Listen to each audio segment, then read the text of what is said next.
Deus, amado Pai, amado querido, te agradecemos, Senhor, à noite desse dia, pela tua presença, pelo teu mover, pelo teu agir. Manifesta, Senhor, todas as coisas do nosso meio essa noite, abre a nossa visão, nosso entendimento. Manifesta, Senhor, o teu poder e a tua vontade.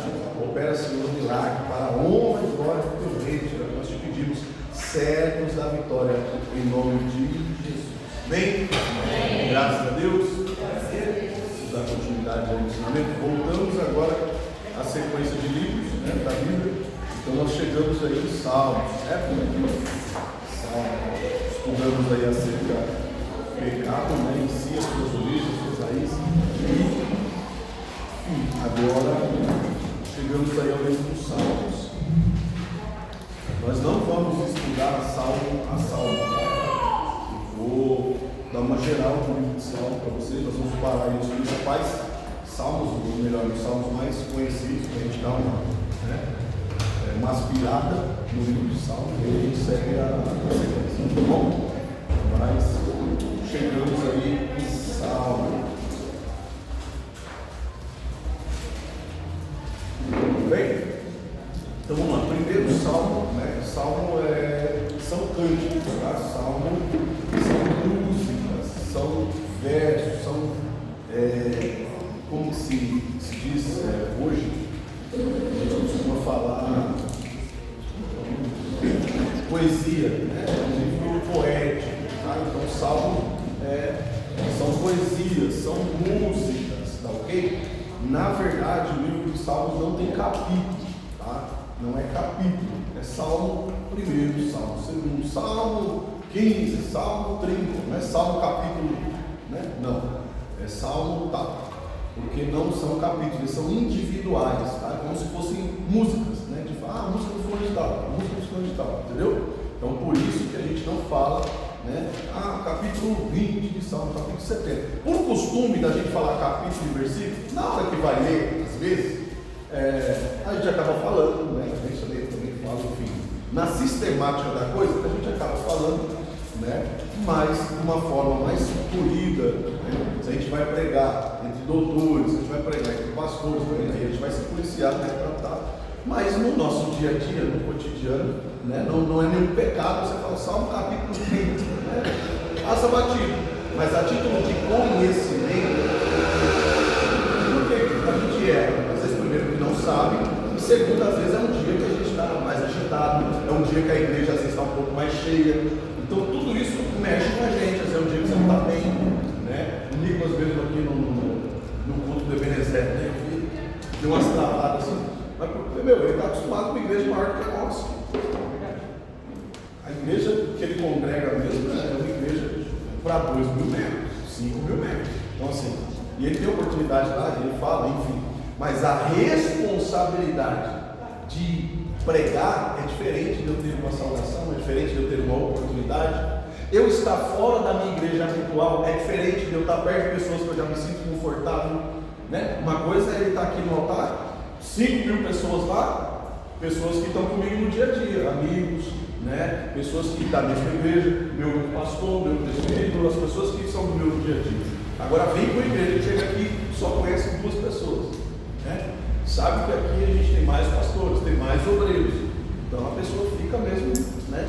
Então por isso que a gente às vezes não pode falar, errou isso, errou aquilo. Não, a gente sabe, né? A gente pega aquela informação, nome, né? A gente acaba trocando, né? Às vezes um profeta, às vezes o nome de uma cidade, isso não é pecado, né? Às vezes é falta de uma leitura, às vezes, como eu falei, é uma preocupação na mente. Principalmente a gente que é pregador, que já tem, né, o ritmo de pregar, que já tem uma comunhão um pouco aquém de Deus, então a gente sentou, estudou, igual todo mundo aqui. A gente senta, a gente vai lá, estuda e fala, prepara o esboço. Só que na hora que a pessoa está aqui, que a pessoa tem uma comunicação a mais com Deus, na hora que eu estou aqui pregando, Deus está falando comigo. Eu estou aqui pregando, Deus está me revelando. Com algumas pessoas que já têm o hábito da mensagem de pregar, né? Né, meu pastor? Então, a gente está aqui falando, e ao mesmo tempo que eu estou falando, eu estou ouvindo Deus falar. Você entende isso? Então, às vezes, né, vai trocar o nome de alguém, uma cidade, um profeta, acontece, tá? E aí a gente tem um problema também emocional, que as pessoas se esquecem esquecem que a gente também é ser humano, o obreiro também é humano, o obreiro também é pai, o obreiro também é esposo, o obreiro também é funcionário, o obreiro também é chefe, tá certo? Então a gente tem as mesmas preocupações que todo mundo tem, e responsabilidades a mais. Então essa é uma somatória de coisas que na hora que a pessoa está aqui na frente, acaba. Então por isso que a gente tem que tomar cuidado, quando falou, foi pregar, Salmo número 23, isso aí não é pecado, isso aí não vai desmeritar ninguém de ser um ministro da palavra de Deus, de pregar ou de ensinar a palavra de Deus. São coisas que às vezes acontecem, né? E nunca chamou um versículo de capítulo que atira a primeira pedra, ou nunca inverteu o capítulo e versículo que atira a primeira pedra. Acontece, né? É por isso que a gente precisa do quê? Estudar, praticar, ler. Por quê? As coisas vão ficando frescas na nossa mente. Certo? O que não pode é falar besteira, o que não pode é falar heresia, inventar coisa que não tem na Bíblia, né? Entender qualquer coisa. Não, eu tenho que entender o que eu estou estudando, eu tenho que saber o que eu estou falando, certo? Então vamos lá. Dito isso, estamos entrando aí no livro de Cânticos, no Salmo de Cânticos. E o Salmo em si, nós estamos diante aqui, irmão, quem sabe a primeira Bíblia, tá? É Salmo. Pastor, porque onde que começa a Bíblia? Literalmente, escrita, onde começa a Bíblia? Onde a Bíblia começa a ser escrita? Vocês sabem. Onde? Vou dar uma dica, no monte. Êxodo, capítulo 20. Êxodo, capítulo 20. A Bíblia começa a ser escrita quando Deus dá os 10 mandamentos para Moisés. É só o que tem. É só o que tem. Só 10 mandamentos. Beleza? Pastor, mas e Gênesis? Pastor, mas e os patriarcas? Abraão, Isaac, Jacó, tem coisa. A gente se esquece. Quem escreveu acerca de José não foi José. Quem escreveu acerca de Abraão não foi Abraão. Quem escreve o Pentateuco? Moisés. Quem? Moisés. Então antes de Moisés não tinha nada. Gênesis é uma revelação do começo. Assim como Apocalipse é uma revelação que Deus deu a João do que aconteceu ou vai acontecer no fim. Então Deus revelou para Moisés o que tinha acontecido no começo. No princípio, criou Deus. Então Deus revelou para Moisés o que aconteceu antes, né, de Moisés nascer. Deus contou para ele. Assim como Deus contou para João o que vai acontecer, e nós agora estamos vendo aquilo que João escreveu a acontecer diante dos nossos olhos. Sim ou não? Sim.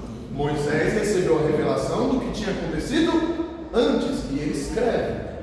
E ele pega agora as histórias que ele soube, e ele escreve. Então nessa época, a única coisa que a gente tem é a lei de Moisés, os mandamentos, certo? E a partir daí, os escritos começaram a ser juntados nas histórias através de Moisés. Aí a Bíblia começa a ser escrita a partir dos 10 mandamentos. Porque ele começa a comparar o que Deus tinha falado para ele, a história dos hebreus, a saída do Egito, e ele começa a ver que a história que ele ouviu está batendo com os mandamentos que Deus entregou. Ele percebe que a lei começa a conversar com a história que ele ouviu, de Abraão, Isaac, Jacó, enfim, e ele agora começa a escrever tudo aquilo que ele já tinha ficado sabendo. Por quê? Porque as histórias elas se perdem com o tempo. Tem pessoas aqui que talvez fizeram parte da sua história, da sua vida, da sua infância. Tem pessoas aqui que foram amigos de colegial seu, e talvez hoje você não lembra. E aí daqui a pouco você está lá no hospital, você está no médico, foi levar um filho, você está em algum lugar, você encontra a pessoa e fala, com essa pessoa não lembra onde. E aí às vezes a pessoa vai embora, vai passar um tempo, você chega em casa e fala, nossa, essa pessoa estudou comigo, a gente já passeou junto, eu já compartilhei segredo com essa pessoa, mas você não lembrava, porque as histórias se perdem. É por isso que quando Deus chega através de Moisés, e para se apresentar para o povo, Deus tem que falar assim, eu sou o Deus dos vossos pais, porque vocês não me conheceram. Vocês sabem quem eu sou, as histórias se perderam, vocês deixaram de se perder os acontecimentos. Por isso que o testemunho de alguém é tão importante. Porque nós somos a Bíblia que alguém não lê, nós somos a Bíblia que alguém não conhece. Entende? Então, a gente tem que tomar cuidado com isso. Então, nessa época, o que se tem? Os mandamentos. Aí os salmos estão sendo escritos, porque Davi já tinha os seus cânticos, que já eram famosos. Assim como o cântico das mulheres lá para Davi, quando ele vence a guerra, que Saul se sente insultado pelo cântico, né? Que Saul matou seus milhares, mas Davi seus 10 milhares, enfim. E tudo isso vem passando de geração em geração e chega para Moisés. Moisés começa a relatar tudo isso. E ele vai atrás dos cânticos que Davi tinha escrito. E vai atrás do restante. E isso vira salmo, que a gente conhece. Beleza? O salmo, ele tem mais ou menos um período aí, dentro do livro de Salmo, de mais ou menos, tá? 500 anos. De diferença entre os escritores, né? A saber, Davi e Moisés. Então, mais ou menos 500 anos de história entre os que escreveram Salmos, né? Porque Salmos ele tem uma diversidade de autores. Você tem Salmo de Davi, você tem Salmo de Asaf, Salmo de Corá, você tem Salmo do próprio Moisés. Moisés tem Salmos. Olha aí. Então, olha a diferença, a distância que eles estão entre si. Então, o Salmo, ele que começa agora a juntar toda a escrita, ele começa a ser comparado, os salmos, as músicas que foram cantadas, inventadas para louvar a Deus, com aquilo que se tinha dado como ensinamento, como referência. E eles começam a ver que as músicas é igualzinho da harpa, né? Tem da harpa que parece uma pregação, tem da harpa que é uma pregação. É só você pegar e prestar atenção ali e ver qual versículo que encaixa. Você vai ver que qualquer da harpa é uma ministração. Eles começaram a fazer isso com os salmos. Eles começam a ver o cântico se entrelaçando com a palavra ensinada, com os históricos, com os ensinamentos. E eles começam a perceber a relação que tinha entre eles. Então, agora Moisés começa a juntar tudo isso. Olha que interessante, né? Porque sempre que se fala de salmo, a gente lembra de quem? Davi, Corá. Só que a gente se esquece, né? Filhos de Corá. Quem foi Corá? Corá foi um cara, o pai de família, o chefe, que se junta agora com Abirão e com Datã para se rebelar contra Moisés. E como que o nome desse cara aqui veio parar no Salmo? Não pode? Porque não foi ele. A gente se esquece. E a Bíblia faz questão de dizer, não foi Corá, foram seus filhos. Os filhos de Corá salmodiaram a Deus. Porque enquanto ele estava se rebelando contra a autoridade de Moisés, enquanto Corá estava fazendo reuniões para derrubar Moisés, os filhos dele saem de cena e falam, não tem nada a ver com isso aí, nós estamos aqui para adorar a Deus. Foi Moisés que Deus levantou, Moisés que Deus instituiu, é Moisés que nós vamos seguir, é Moisés que nós vamos obedecer, nós vamos fazer conforme aquilo que Deus ensinou. Vocês se viram para lá, somos de maior. Corá sofre as consequências da decisão dele, e os filhos de Corá agora têm um espaço dentro do templo para louvar a Deus, para adorar a Deus, pela atitude deles. Quando agora Moisés assume, quando o povo começa a entrar no âmbito da adoração, o próprio Moisés, os filhos de Corá não podem ficar de fora. Quando se fala em adoração, quando se fala em adorador, os filhos de Corá não podem ficar de lado, não podem ficar de fora, a gente tem que incluir isso. Porque quer sinal maior de adoração do que essa? Eles se voltaram, não contra, mas deixaram o próprio pai sozinho. Pela obediência à palavra e à vontade de Deus. Que é a adoração maior do que essa? Porque a adoração não é só o que sai da minha boca, a adoração é o que eu faço no meu dia a dia, a adoração é o meu andar com Deus, é a minha vida com Deus, importa mais do que o que eu canto, o que eu falo. É o meu dia a dia com Deus e é com aquilo que Deus tem para mim. Às vezes Deus vai me pôr a xeque para saber como que está o meu relacionamento com Ele. Porque a Bíblia diz que aquele que ama pai, mãe, esposa, filho, mais do que ele, já perdeu a qualidade de adorador. Então, às vezes, Deus vai colocar e confrontar a gente em momentos e situações para saber aonde está Deus na nossa vida. Quando eu tiver que confrontar o meu pai por causa da vontade de Deus, quando eu tiver que confrontar a minha mãe por causa da vontade de Deus, quando eu tiver que confrontar alguém que eu amo pela vontade de Deus, porque senão os filhos de Corá não estavam aqui, tinham sido apedrejados junto com o resto da família. Então a gente tem que tomar cuidado com o evangelhozinho frouxo que está sendo ensinado por aí, que a gente tem que agradar e fazer tudo para as pessoas se sentirem as melhores pessoas de ser errado. Jesus nunca fez isso. Jesus nunca fez isso. Jesus está dentro da casa, Jesus pega Nicodemos, vai para dentro de um lugar preparado pelo próprio Nicodemos, fala para ele: olha aqui, camarada, eu estou tomando da sua água, estou bebendo o seu café, mas eu tenho que falar a verdade para você. Você precisa nascer de novo. Não pensa que você vai me ganhar com um presente, não pensa que você vai me ganhar com a sua... Ah, mestre, tudo bem, sou mestre sim, mas você precisa se ajeitar. Porque tem gente que passa um elogio, tem gente que passa um presente.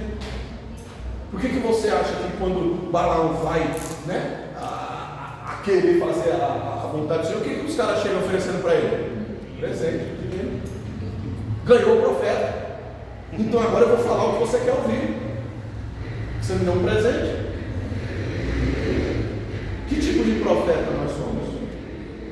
Que tipo de homens e mulheres de Deus nós somos? Que às vezes nos vendemos por elogios, nos vendemos por presentes. E a Bíblia tem um nome para isso. A Bíblia chama isso de falsos profetas. E longe de mim ser um falso profeta, longe de ti ser um falso profeta. Por que eu estou falando isso? Porque Salmo, ele separa os homens dos meninos. Salmo, ele separa quem estava cantando de quem estava adorando. Salmo, ele separa quem realmente quer louvar a Deus e tem acesso ao Santo dos Santos e quem vai ficar fora só ouvindo. Onde nós queremos estar? Na presença de Deus. Qual o espaço que eu quero ter em Deus? Deus diz assim: não, deixa ele passar, deixa ela passar, ele vai adorar, ela vai adorar. Ou Deus fala: não, fica aí mesmo. Eu estava conversando com alguns amigos essa semana e eu estava falando assim: às vezes não é que Deus se cala, né?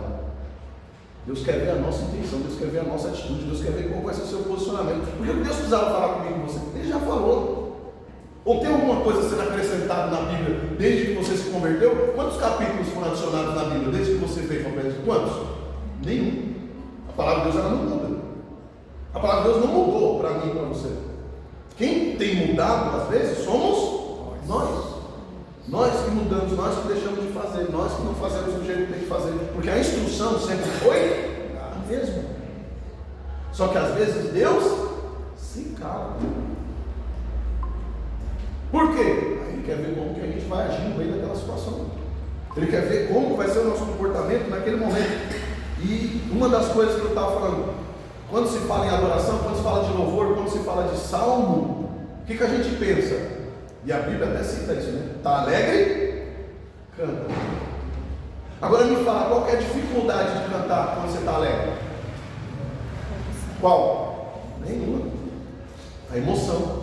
Agora fala para mim qual alegria Paulo e Silas estavam depois de ter levado uma surra, depois de estarem sangrando, com o corpo todo dolorido, todo machucado, foram humilhados como homens de Deus, chegaram na cidade como homens de Deus, com bom testemunho, ninguém tinha nada para falar deles, mas levaram uma sova, levaram uma surra, estavam quebrados na madeira. Que alegria que eles tiveram de adorar a Deus. Então para com isso, que eu não estou sentindo nada. Por que você não está cantando? Eu não estou sentindo. Não é para você sentir, é para você adorar, sem sentir nada. Quando você conseguir adorar sem sentir nada, sem estar alegre, sem estar com vontade, quando você conseguir adorar no pior momento da sua vida, Deus vai promover terremotos ao seu favor. Situações vão mudar próximo de você. Agora, se a gente só dança, né, que nem tem o ditado, né, só dança conforme a música, você está perdido. Porque às vezes a música é triste, às vezes a música é alegre, às vezes a música é melancólica, às vezes a música não tem fundamento nenhum, Às vezes a música não te leva para um lugar de adoração. Agora eu vou mudar esse ditado. Quando você conseguir dançar sem música, qual que é a música que está tocando quando Davi chega com a harpa? Nenhuma, ele não está ouvindo nada. Nem a murmuração de Mical na janela ele ouviu, ele ficou sabendo quando ele chegou em casa. Nem a cara de desgosto dela, vendo ele dançar na presença de Deus, ele não viu, ele só ficou sabendo quando ele chegou em casa. Estava tão envolvido com a presença de Deus que não fez diferença se eram servos que estavam ali com ele. Não fez diferença que os músicos ilustres não tinham chego ainda. Ele entra na cidade, no meio do povo, dançando. Agora a gente só quer entrar na dança quando está todo mundo dançando. A gente só quer entrar na dança quando a música já está tocando. A gente só quer se entregar para Deus quando outras pessoas já foram na nossa frente. Não, peraí, o pastor Adriano já está sentindo. Opa, o evangelista dele já sentiu. O evangelista. Já está todo mundo no pé. Agora é minha vida. Agora eu vou entrar. Aí está fácil. Aí está fácil. Entende? Então, a maioria tem salmos aqui que são salmos de guerra. Tem salmos aqui que são salmos tristes, mas são salmos. São músicas, são cânticos. São adorações a Deus. Você consegue entender isso? Não são murmurações, é diferente. São adorações. E aí a gente começa a entender o sentido da coisa, porque a gente vai vendo como que Salmo ele está sendo, né? Olha como que Salmo ele vai sendo montado, como que Deus vai deixando para nós tudo no jeito, sabe? Aí entra, né? Salmo 1. Aí você vai ver a música. Uma música dessa aqui eu não colocaria no congresso. Vamos fazer um congresso aqui, né? A gente veio aqui a festa do Ebenezer. Vamos colocar Salmo 1, não, meu menino, está doido, Denilson? Está maluco? É salmo, é cântico. Não, vamos procurar músicas que as pessoas queiram ouvir, vamos procurar coisas que as pessoas, que deixem as pessoas emotivas e alegres. E o que mais pode me motivar além da presença de Deus? O que mais pode mexer comigo mais do que a presença do Eterno? E aí vem o Salmo 1, a abertura dos Salmos. Olha só o que o Salmo diz: bem-aventurado o varão que não anda segundo o conselho dos ímpios, nem se detém no caminho dos pecadores. Se alguém está num culto desse, o cara começa a cantar uma música dessa, tem gente que já vai embora. Não, peraí.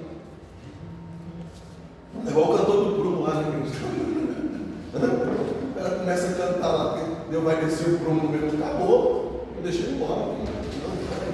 Estou no lugar errado. Eu vim para Deus me colocar lá em cima, para Deus me ovacionar, para Deus me colocar no lugar de elevação. Aí vem, Deus fala: não, sai da roda, sai do conselho.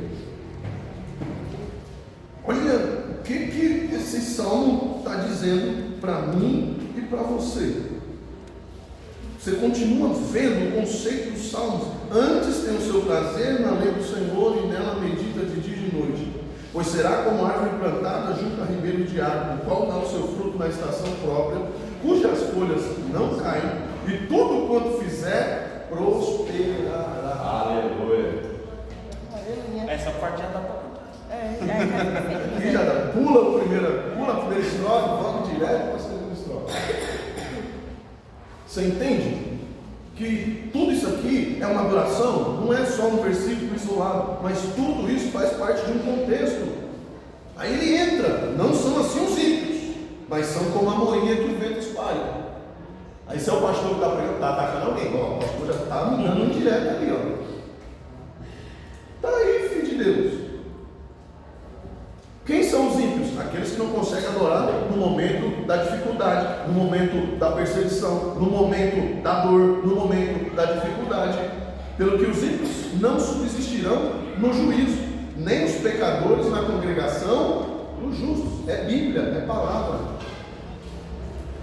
Tem gente que não vai suportar o que Deus está fazendo. Tem gente que não vai suportar o trabalhar de Deus na sua vida. Tem gente que não vai suportar ver a transformação de Deus. no meio de nós, e na sua vida em particular, e na minha vida em particular. Por que isso é necessário? Verso 6, porque o Senhor conhece o caminho do justo, mas o caminho dos ímpios perecerá. Isso é um cântico, isso é uma música, não sei, não me pergunto isso, e o Denise, que pode ser para nós a lição. Qual o ritmo desse salmo aí? Como que canta isso aí? Eu não sei, mas eu sei que a letra está mostrando para mim e para você que é possível adorar no meio de uma instrução de Deus, quando Deus vem me corrigir.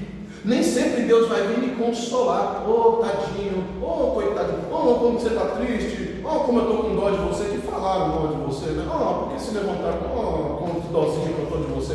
Eu não estou com dó de você, Deus está falando. Eu quero te instruir, eu quero te capacitar, eu quero que você esteja pronto para as lutas e adversidades que você vai passar. Deus não trata a gente como coitadinhos, como filhos mimados, não. Ele, olha, quer ser bem sucedido? Então sai da roda de fiscalizadores. Olha onde você está buscando conselho. Bem-aventurado o varão que não anda segundo o conselho dos ímpios. Olha onde você está pedindo conselho. Olha, não quer, é tão boazinha, é tão bonzinho. Vai lá na fila, na cadeia, e escuta porque os familiares estão dizendo que ele é tão bonzinho, ele só está preso, só matou uns 10, mas é gente boa. Só roubou, mas é gente boa, é legal, Porque a gente é legal com quem interessa para nós. A gente é legal com quem a gente quer ser legal. A gente é bom para quem a gente quer ser bom. Ou não? Verdade. Você anda por aí espalhando simpatia? Não é. Então o fato de alguém ser bom para mim quer dizer que alguém vai ser bom para você. O fato de alguém gostar de mim ou fazer o bem para mim não quer dizer que vai fazer o bem para você. O problema é que a gente generaliza tudo. Se fulano é bom mesmo. Se ciclano é ruim, é ruim mesmo. Não. Para algumas pessoas Jesus não prestava. Sim ou não? Sim. Para algumas pessoas Jesus estava endemoniado. O que está certo e o que está errado? E para outras Jesus disse: vocês que não são crentes, vocês que carregam a Bíblia, vocês que andam vestidos de crente, mas vocês me louvam com a boca e o coração de vocês que está longe de mim. Quem que está certo e quem está errado? Por isso que ele fala que não cabe a nós julgar e nem decidir e nem saber quem é bom, quem é ruim, porque no final das contas quem vai separar a colheita é ele. Quem vai separar o joio do trigo é ele. Quem vai dizer quem é joio e quem é trigo é ele. Aleluia. E se fosse fácil, ele não tinha dito para a gente assim, ó, vai ser um dia de surpresa. Por quê? Porque gente que eu acho que vai, não vai.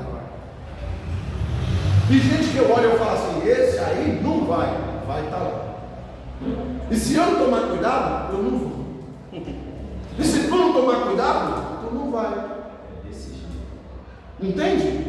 Porque com a gente entender que não somos nós que selecionamos, não somos nós que separamos, não somos nós que escolhemos. O nosso dever é nos colocar na condição de um verdadeiro, de procurar fazer a vontade de Deus, louvando, cantando, dizendo e entender que não é porque eu estou louvando, eu estou adorando. Às vezes eu estou louvando e não estou agradando a Deus, porque aquilo que eu estou cantando não está condizendo com aquilo que eu estou vivendo ou com aquilo que eu estou sentindo. Porque quem conhece a intenção do coração, senão a Deus? Quem conhece? Só Ele. E aí o salmo, que era para ser, né? É para ser, ou era, e é até hoje, um momento de adoração, já abre salmodiano: bem-aventurado o varão que não anda segundo o conselho dos ímpios, nem se detém no caminho dos pecadores, nem se assenta à roda dos escravos. É 3 advertências no primeiro estrofe. Não anda no caminho, não pede conselho, não anda no caminho, nem para. É 3 advertências na primeira estrofe. No primeiro verso do louvor, são 3 advertências para nós. Antes, tem o seu prazer. Ixi, agora ferrou, hein? Ferrou, pastor. Ferrou porque eu achei que era só ler a Bíblia. Eu achei que era só saber o que está escrito. Não, o que está escrito aí? Prazer na lei. Não. Antes tem o seu prazer. Tem que amar isso aqui, ó. Aleluia. Pastor, a palavra é dura, eu estou gostando. Pastor, está difícil de entender, até de assimilar. Mas tá bom aqui. Eu estou sentindo que Deus está trabalhando algo aqui dentro de mim. É isso que precisa. Aleluia. Você tem que ter prazer nisso aqui. Não é só saber o que está escrito. Não é só saber que, saber pregar ou saber falar. Não, eu tenho que amar essa palavra. Eu tenho que amar aquilo que Deus ama. O que Deus ama? A sua palavra. A palavra tem que me trazer prazer. Eu tenho que gostar do momento desse aqui, ó. Da gente sentar e ouvir e aprender e dizer e falar acerca da palavra de Deus e compartilhar esse momento uns com os outros. Isso aqui tem que fazer bem para mim. Eu vou para o ensinamento, mas não sei, uma coisa, eu não gosto, é alguma coisa errada. Porque não é sobre mim, não é sobre você, não é sobre vocês, não é sobre nós, é sobre a palavra. Aleluia.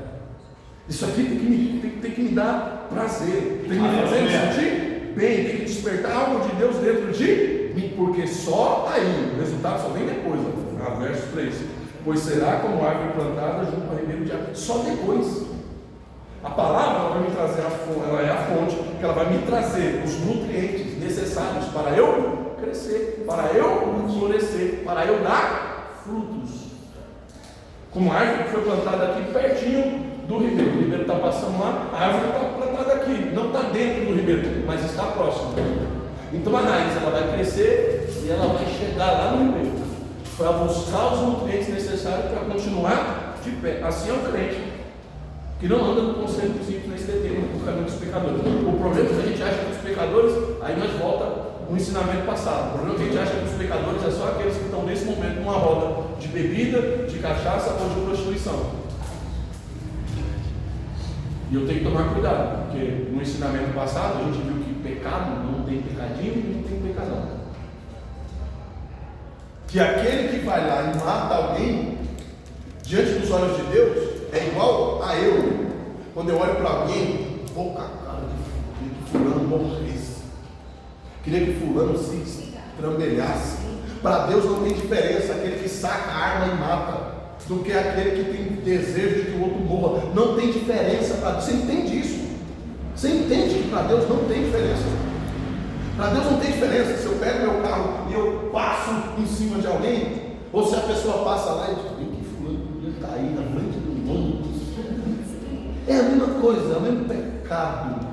Eu não fui preso porque eu não cheguei à via de fato. Então na lei dos homens eu não sou condenado, porque eu não executei. Mas e na lei de Deus? O pecado começa onde? Na lei de Deus eu já quebrei, irmão. Na lei de Deus eu já estou condenado. Os homens não me pegaram, fugi da lei dos homens. Me arrepiei aqui agora. Fugi da lei dos homens, mas e da lei de Deus?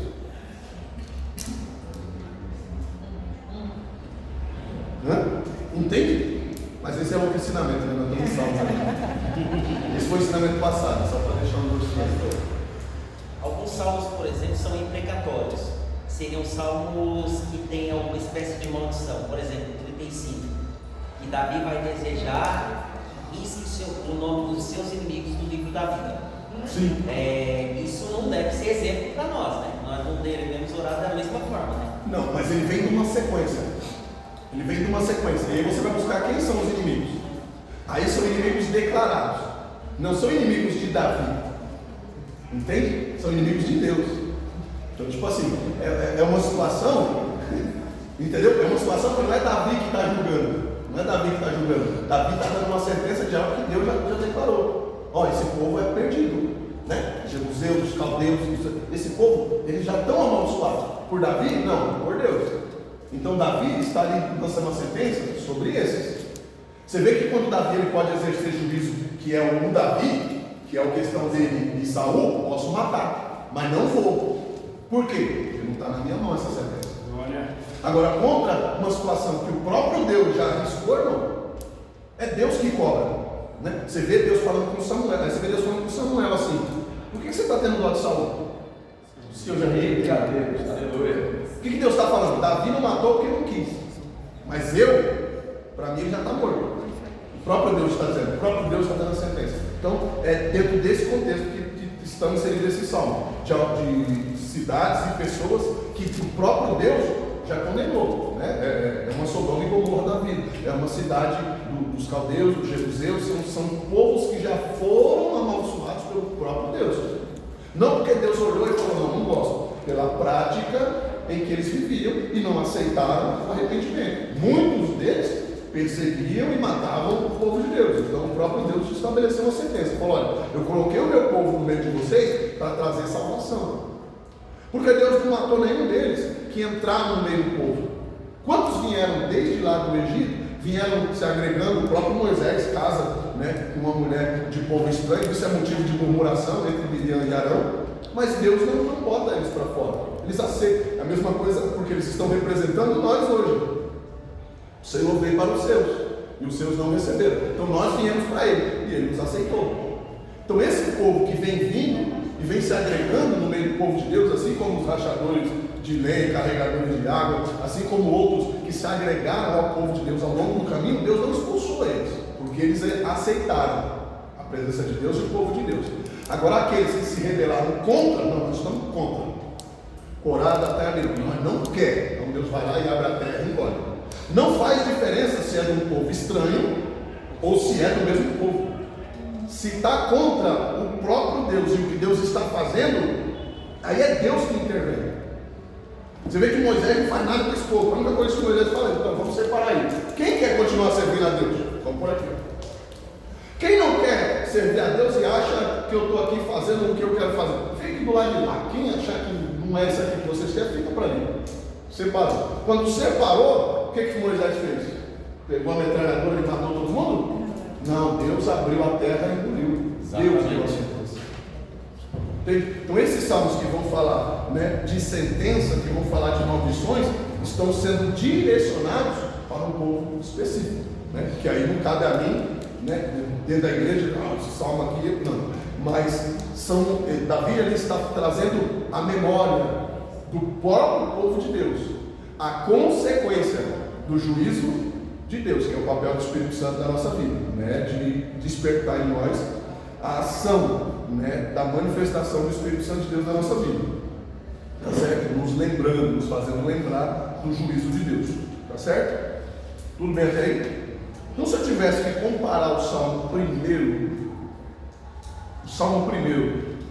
fazer uma conexão bíblica com ele, eu integraria ele aqui já no primeiro mandamento: amar a Deus sobre todas as coisas e o próximo a ti mesmo. Porque se eu amo a Deus sobre todas as coisas, eu vou zelar pelos princípios de Deus. Aleluia. Eu não vou andar com quem não segue os princípios de Deus. Eu não vou andar com quem não tem os mesmos princípios que eu. Eu vou me precaver dentro da vontade de Deus. Então por isso que eu falo assim, o Salmo, ele é uma Bíblia pocket. O Salmo, ele é uma compactação da Bíblia. Você vai encontrar palavras em Salmos que foram proferidas pelo próprio Jesus. Você vai encontrar palavras aqui que fizeram parte da escola dominical de Salomão. E ele vai recitar depois nos seus livros. Mas ele aprendeu aqui em Salmos. Então o Salmo faz essa conexão bíblica, essa amarração entre Novo e Velho Testamento, entre graça e salvação. Ele começa a abrir a nossa visão para um âmbito além do cântico, além do culto. Porque o culto aqui, e aí a gente precisa tomar cuidado com isso. O culto, ele é, irmão, o culto, ele pode ser natural e ele pode ser espiritual. E aí Jesus vem, e o apóstolo Paulo também vem e fala para nós que o nosso culto tem que ser racional. Porque o culto na vida humana, ele é natural. Porque quem não cultua a Deus, cultua outra divindade. Verdade. E quem diz que não cultua nada, cultua o mundo. Eita Deus! Gosta das coisas do mundo. Ah, não acredito em Deus. Faz tudo que o mundo quer. Adora o mundo. O ser humano, ele vem de uma cultura de adoração. Não tem como a gente fugir disso. Quem não serve a Deus, automaticamente está servindo o diabo. Querendo ou não, o diabo não precisa que as pessoas acreditem nele. Não precisa alguém dizer assim, não, a partir de hoje eu vou servir o diabo, não precisa. Que nem às vezes o cristão faz, vem na igreja, não, eu quero servir a Deus, eu quero mudar de vida. A pessoa não precisa declarar que quer servir o inimigo. Se ela não está fazendo a vontade de Deus, ela já está fazendo a vontade do inimigo. Ela pode não estar bebendo, pode não estar roubando, não estar fumando, não estar se prostituindo, não está fazendo nada absurdo, mas se ela não está fazendo a vontade de Deus, já está cultuando o diabo. Sabe aquele crente que cruza os braços assim e fala, a partir de hoje, não conta comigo, não faço mais nada, não conta comigo, fazendo a vontade do diabo. Pastor, não tem como eu te ensinar outra coisa, não tem como eu falar que não é. Se você deixa de fazer aquilo que Deus te fez para ser e para fazer, você já está fazendo a vontade do inimigo. Se você não aceita a vontade de Deus, que a Bíblia diz que ela é boa, perfeita e agradável. Agora fala para mim, que coisa boa tem que ficar na cadeia preso injustamente? Que coisa perfeita ser esquecido na cadeia, que bacana, que legal, coisa boa. Né? Por quê? Porque José não precisa entender o que está acontecendo. Quem precisa saber o que é bom para José não é José, é Deus. Deus que sabe o tempo que José tem. Deus que sabe que vai criar para José algo novo que José nem sabia que existia. José sonhou com estrela, com sol e com lua. José não sonhou com o governo de um lugar estranho. Quem precisa de coisas favoráveis somos nós. Nós que somos individualistas queremos olhar e ver as coisas do nosso jeito. Queremos que o governo seja um governo cristão, que seja um governo que serve a Deus, que seja um governo, direita. Se eu falar para você que Deus está pouco se lixando com direita, esquerda, vermelho, azul, verde, Deus está pouco se lixando para isso. O tempo em que o povo de Deus mais cresceu e mais prosperou foi com homens num comando que eram a títulos ímpios. Deus prospera José na onde? No Egito. Quem está no governo? Moisés? Abraão? Quem? Faraó. Faraó era crente? Não. Como não? Mas a Bíblia diz que o povo prosperava no governo. Como é que é isso? Porque Deus independe de quem está no governo para operar. Deus independe de quem está no comando para operar. O que Deus precisa é que nós obedeçamos a tua palavra e façamos a sua vontade. Se você está dentro da vontade de Deus, você está vivendo em outro tempo. Pô, mas ninguém consegue mais o gesto, consegue. Eita glória! Ninguém consegue mais o voto, consegue. Todo mundo tentou e não conseguiu. O Adriano foi lá e conseguiu. Eu estou aqui a vida inteira tentando e a Agatha chegou agora e consegui. Por quê? Porque a gente vive em outro tempo. Porque nós não estamos presos às regras desse mundo, nem dessa terra, nem da vontade de Deus que está sobre o domínio dessa terra. Nós estamos sobre o domínio do nosso Deus e sobre a vontade dele. É por isso que tem hora que ele nos esconde, é por isso que tem hora que parece que a gente não é ninguém. Só que depois que Deus nos revela, depois que Deus nos chama para fora, já não dá mais para andar escondido. Não dá. Vai nós, né, pastor? Saiu, né, de fininho, bota um boné, bota um óculos escuro, vou tentar sair sem ninguém. Você está lá bem na boa, pastor! E aí? Eu queria ver ninguém, eu não queria falar com ninguém. Já era, você foi revelado. Deus te tirou do anonimato. Esquece, você não vai passar mais desapercebido. Você não é mais um Zé Ninguém, você é alguém. Você é embaixador, embaixadora do reino de Deus. Aonde você estiver, você vai ser notado, você vai ser percebido, você vai incomodar. E você também vai fazer a diferença. Simples assim. Deus não vai fazer as pessoas baterem continência para nós. Não saberão quem somos. Zé Jeremias, né? Então, Jeremias, nós estamos aprendendo aqui o povo. Nós estamos levando o povo cativo. Mas o seu Jeremias, a gente não tem permissão para tocar no Senhor, sabe assim? A gente, o seu Deus aí falou alguma coisa lá no nosso rei. E ele falou que não é para tocar no Senhor, não. O Deus falou para ter maior respeito no Senhor. Não sei quem o Senhor é, não, mas ele falou para ter maior respeito aí. Se o Senhor quiser ir, o Senhor vem na carona do Senhor. O Senhor não vai a pé igual os outros, o Senhor vai ser levado. Tá certo? Agora, se o Senhor quiser ficar aí também, o Senhor pode ficar, porque o Senhor tem contato com o lugar em si, então você fica tranquilo. Está todo mundo sendo levado cativo, está todo mundo sendo levado escravo, mas você pode escolher se você quer ir ou ficar. Meu Deus, aleluia, glória, oh, glória. Por quê? Porque você é adorador. Aleluia. Porque enquanto todos estavam festejando, você estava chorando. Quando estava todo mundo curtindo, você estava na prova. Então agora você está na bênção.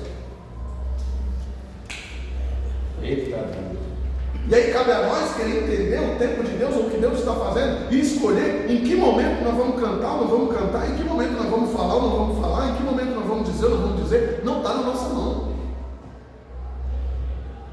Para Deus não faz diferença se é o irmão A, se é o irmão B, se é o famoso, se é o sem fama. Não, para Deus não faz diferença. Para Deus o que difere é se está sendo feito de verdade. Eita glória. As pessoas dizem, por que eu falo que a gente tem que tomar cuidado com o culto? O culto já acontecia antes de Jesus ser revelado. Cultuavam outras divindades. A Bíblia mostra isso para nós. Cultuavam outras divindades, cultuavam outros deuses estranhos, deuses. Tudo já acontecia. E é por isso que muitas das vezes o diabo usa o culto para enganar os crentes. E os crentes ficam longe de Deus, dentro do culto, cantando, pregando, falando, se sentindo seguro porque está dentro da igreja. Mas não adianta estar dentro da arca se o coração já está fora. Não adianta estar dentro da arca se o coração já não obedece o pai. Lembra do filho de Noé? Foi salvo do dilúvio, mas não foi salvo da sentença. Ah, pastor, mas Noé amaldiçoou o filho. Consequência. Ele só deu uma sentença, aí a gente volta naquele ponto. Ele só deu uma sentença de algo que já está escrito: quem não honra pai e mãe. Eita glória. Então não é culpa, não é de Noé, que Noé amaldiçoou. Não, Noé deu uma sentença de algo que já foi declarado no céu. Quem pegou a sentença foi o filho de Noé na hora que descumpriu, na hora que olhou para o pai, como se o pai fosse um Zé Ninguém, como se o pai fosse um qualquer. Ele já pegou a sentença dele ali. Entende isso? Aí as pessoas querem nos responsabilizar por estarem vivendo consequências das suas próprias escolhas. Não, o pastor falou, o pastor amaldiçoou. Não, o pastor declarou naquilo que você está vivendo escondido. O profeta não amaldiçoou, o profeta declarou aquilo que você estava no seu coração e ninguém sabia. Porque é fácil depois colocar a culpa no outro. É porque não é amaldiçoou. Ele se amaldiçoou. Cã se amaldiçoou na hora que ele olha para o pai dele, como se o pai dele fosse qualquer um dos seus amigos. Como se o pai dele fosse um qualquer desconhecido. Como se ele não tivesse visto o trabalho que foi para construir a arca. Como se ele não tivesse visto os 100 e poucos anos de trabalho de Noé para construir aquela arca. Entende? Então, olha onde que a gente se perde. Porque a gente está dentro da arca e a gente está seguro. Mas o coração está onde? Aí volta na mensagem do domingo, né? Porque o filho pródigo é só o que saiu de casa, né? Será? Mas o que saiu voltou. E o que nunca saiu? Mas também nunca deu um abraço no pai. Nunca saiu, mas também não disse que amava o pai. Nunca saiu, mas também recebeu a herança. Isso aí ninguém fala. Nunca saiu, mas a herança foi repartida. Se a herança foi repartida, a parte dele foi separada, foi entregue. Ele recebeu. Isso aí ele não fala. Sabe qual era o medo dele? Ter que repartir agora com o irmão que voltou. Ele não estava preocupado com o pai ou com a casa. A preocupação dele é: agora ele vai comer da minha parte. Né? Meu Deus. Glória. Agora eu vou ter que ser irmão.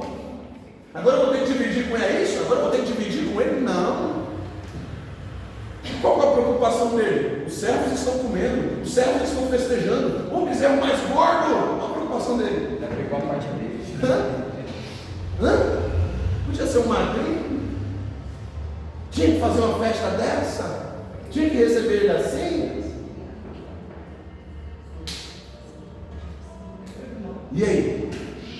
Entende? Então, às vezes nós estamos acostumados com isso. Nos colocamos num lugar de simplicidade para com Deus, acreditando que tem uma janelinha aqui, igual a de Daniel lá, que aí eu falo aqui, Deus responde lá, e pouco importa quem está aqui, quem está ali, quem vem depois de mim, quem vem antes de mim, pouco importa. Porque eu tenho exclusividade diante de Deus, que eu prego, que eu canto, que eu sou isso, que eu sou aquilo. Ai, é mesmo? Cuidado. Porque a Bíblia vai dizer que Jesus, no pior momento de agonia, que ele olha para cima, vai estar de costas, tá? Cuidado com as confusões que você arruma. Cuidado com o seu posicionamento para com Deus. Não é porque Deus não falou, também foi relâmpago. Por quê? Porque a gente tem que tomar cuidado com isso. Porque nós vamos levando as coisas e empurrando com a barriga. Nós vamos fazendo as coisas como se Deus estivesse aprovando tudo que nós estamos fazendo. Porque Deus não está falando nada. Só que a gente se esquece que Judas vai lá, ele faz o trato, ele vende Jesus, ele faz toda a trama. Jesus já sabe, mas Jesus não falou? Nada. E quando falou, nem foi com ele. João, Senhor, quem é? Ele falou, não tem, eu devo botar a moeda. Mas para Judas mesmo? Jesus não falou? Nada. Então cuidado. Porque o fato de Deus não estar falando nada comigo em relação ao que eu estou fazendo, não quer dizer que ele está aprovando o que eu esteja fazendo. Porque qual foi a ordem que ele me deu? Examine-se, pois, a si mesmo. Ele já te passou a responsabilidade. Aí no dia que ele vier para fechar a conta, aí é outros 500. Mas a gente tem que tomar cuidado, porque a gente está acostumado com a irmãzinha do coque, com o varão de fogo.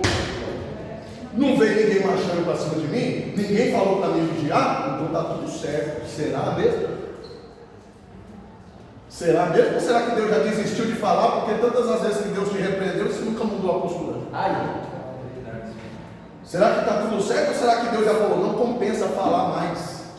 Não vou falar mais, não vou desgastar mais, eu lavei as mãos.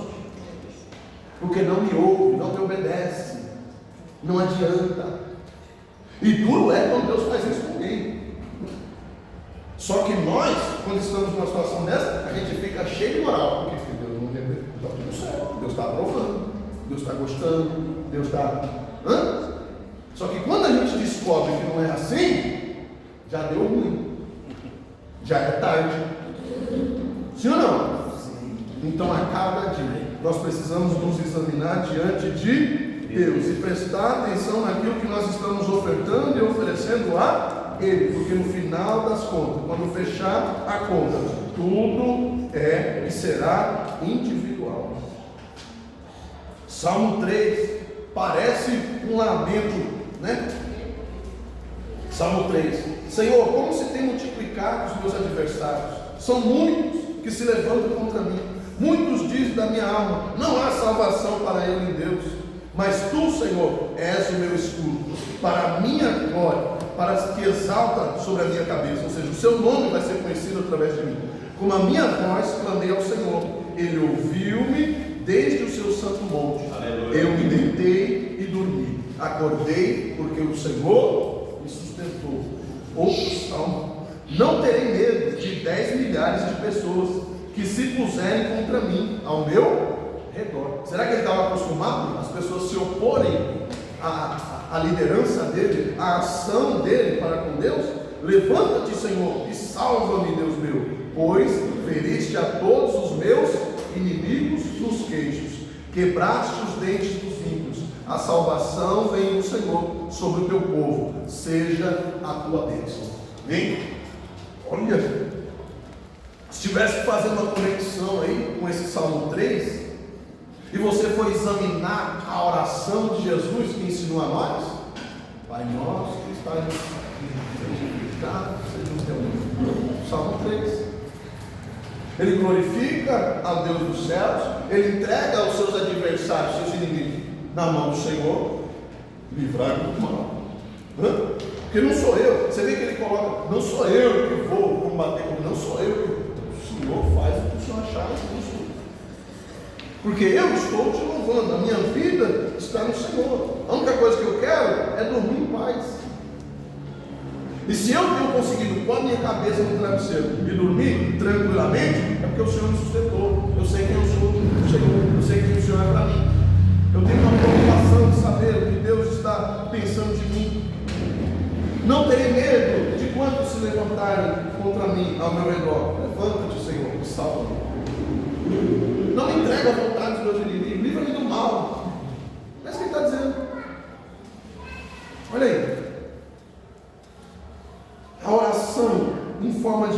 cântico, a oração do Pai Nosso em forma de cântico, praticamente. E ele sela, né? Da salvação vem o Senhor, sobre todo o povo, seja a tua bênção. Sobre o meu povo? Não, sobre teu povo. Aqueles que o Senhor separou, aqueles que o Senhor escolheu, aqueles que o Senhor elegeu, aqueles que o Senhor separou, sobre esses seja a tua bênção. Não sou eu que vou escolher quem vai abençoar, quem não vai abençoar, é o Senhor que escolhe. É o Senhor quem determina, é o Senhor quem diz. O Salmo 3, 4 e o Salmo 55 foram escritos no mesmo período. São salmos que foram escritos dentro da mesma constância, dentro da mesma situação, mas você percebe Davi colocando, sabe, o seu coração naquilo que Deus estava fazendo, colocando, sabe, verdadeiramente Deus na situação. Aqui a Bíblia diz que esse salmo ele foi escrito, né? A história diz que esse salmo ele foi escrito quando Davi fugiu do seu filho, Absalão. Como que amaldiçoou o próprio filho? Aí a gente acabou de falar de Noé. Davi aqui, ele não está amaldiçoando o filho, mas ele falou: Senhor, não está na minha mão. O Senhor está vendo que os meus inimigos estão se multiplicando. Eu entreguei o meu melhor, e olha o que eu estou recebendo em troca. Eu fiz o que o Senhor me mandou fazer, e olha só toda essa situação que me veio. Porque Davi não esconde os seus erros, os seus pecados diante de Deus. A gente vê que quando ele erra, ele chega diante de Deus e fala: Senhor, você quer? Mas qual que é a diferença de Davi? Ele não só tinha a consciência de pecado, tá? Porque consciência de pecado não é difícil. Tem gente que tem até ter a consciência de pecado, mas não consegue ter o arrependimento. Eita glória! Quando eu sei que há arrependimento? Quando a pessoa fala assim: eu fiz cagada. Não disse é remorso.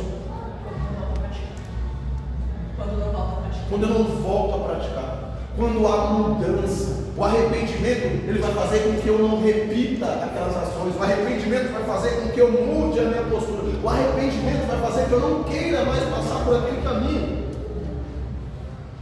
Agora, se eu, realmente eu não tinha que ter feito isso, e daqui a pouco eu estou fazendo a mesma coisa de novo, eu não me arrependi. Eu tive um lapso de remorso.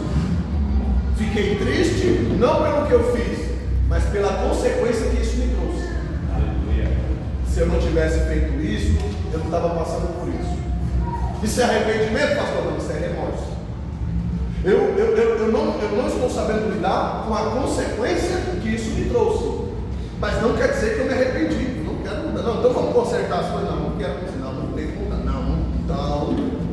Então não houve arrependimento. Porque o arrependimento faz a gente mudar.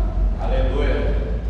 É por isso que quando a gente, quando você vê João Batista lá na beira do Jordão batizando, ele fala: olha, só é necessário uma coisa. A moeda para o batismo, qual que é? Arrependimento. Por quê? Porque vocês vão descer a água e vão sair diferente. Aleluia. Porque a água não vai fazer milagre. O milagre vai acontecer quando? Com o arrependimento que vocês estão descendo a água. Então esse arrependimento vai fazer com que vocês não queiram voltar à velha vida do pecado. E nem a praticar as mesmas coisas. Porque houve arrependimento. Quando você vê uma pessoa vir na igreja no culto chorando e se acabando em lágrimas e vem e recebe a oração, se reconcilia com Jesus, e no outro final de semana não vem para a igreja. No outro também não volta. Houve arrependimento? Houve o quê? Remorso. Os pecados foram expostos na cara dessa pessoa. A palavra deixou os pecados dessa pessoa desnuda diante dos seus olhos. É inegável, é irrefutável contra a verdade. Então essa pessoa agora se sente nua diante de Deus, porque a Bíblia diz que é isso que acontece. A pessoa se sente desnuda diante de Deus. Senhor, me cobre as minhas vergonhas. Mas daqui a pouco, igual a mulher de Ló, Deus está tirando do pecado. Não, mas eu quero lá que é gostoso, é lá que é bom, é lá que eu quero ficar. É desse jeito que eu quero viver.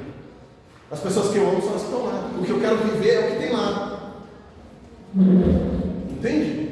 E se a gente tomar cuidado, a gente faz igual. Deus está tirando a gente de uma situação, Deus está tirando a gente do meio de pessoas, Deus está tirando a gente de ambientes, e a gente fazendo igual a mulher de Ló. Não é aqui que eu quero ficar. Deus tirando a gente da roda dos escarnecedores, aí, não, é aqui, não, é aqui, não, é aqui. Por isso que o Senhor fala para nós nos autoavaliarmos, nos auto-preenchermos diante de Deus. Davi ele já tinha tanto entregue para Deus, que irmão, há uma diferença. Quando a gente quer vingança, quando a gente quer justiça, e quando a gente entrega para Deus, tem uma diferença tão grande. Ô, glória! Quando a gente entrega para Deus, irmão, a paz é inexplicável. E a Bíblia mostra outro episódio de Davi, que é exatamente um desses episódios quando ele está fugindo. E a Bíblia diz que vem era até sobrinho dele, vem amaldiçoar ele jogando pedra.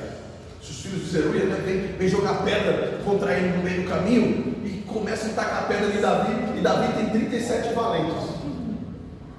Davi aqui não está com um exército, mas ele tem 37 valentes, 37 homens afiados e adestrados na guerra, pronto para morrer por Davi a hora que fosse. E a Bíblia diz que um desses agora passa a mão na espada e diz: não, eu vou lá, eu vou acabar com isso aí, porque não pode não. Como que fica jogando pedra assim no nosso rei? Não, mas não vou arrancar a cabeça deles agora. Ele falou: parou? Está na minha mão, não sei não. Aprove a Deus esse dia de humilhação. Glória! Se Deus me concedeu esse dia de humilhação, eu tenho certeza que o dia de glória também está reservado. Glória! A justiça não virá através das minhas mãos. Não mata não, deixa vivo.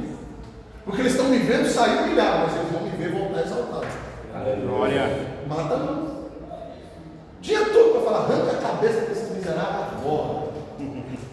Talvez se fosse eu, dizendo: não, mata não, dá a espada aqui que eu mesmo mato. Mata nada, dá a espada, eu mesmo arranco a cabeça dele agora. Sim ou não? Se na pedra é humilhado, cuspido. Não, pera aí que eu resolvo essa palavra aí agora. Deixa comigo. Eu não sou de levar desaforo. Eu não sou de levar desaforo para casa. Eu sou crente, mas não sou bobo, não. Antes fosse uma ovelhinha mansa e humilde. Antes fosse uma ovelha que precisa de um pastor. Antes fosse alguém que precisa de socorro, porque você ia conhecer o bom samaritano. Ele viria te carregar nos braços se necessário for. Mas às vezes quando nós assumimos a figura de nos defender, de nós mesmos fazer, ele olha assim e diz: então se vira. Age com as suas próprias forças e na sua própria emoção. Mas depois você lida com as consequências do que você está fazendo.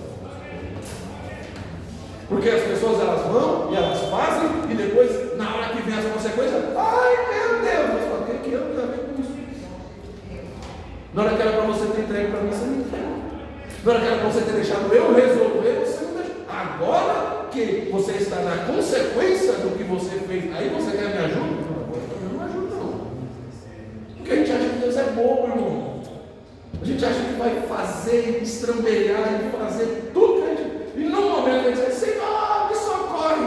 Não. Nessa hora que a gente gritar socorro, Deus vai examinar as nossas ações. Espera aí, por que você está desse jeito aí? Deixa eu ver por que você está nesse perigo. Deixa eu ver por que você está nessa situação. Deixa eu ver por que Deixa eu ver por que você está nessa...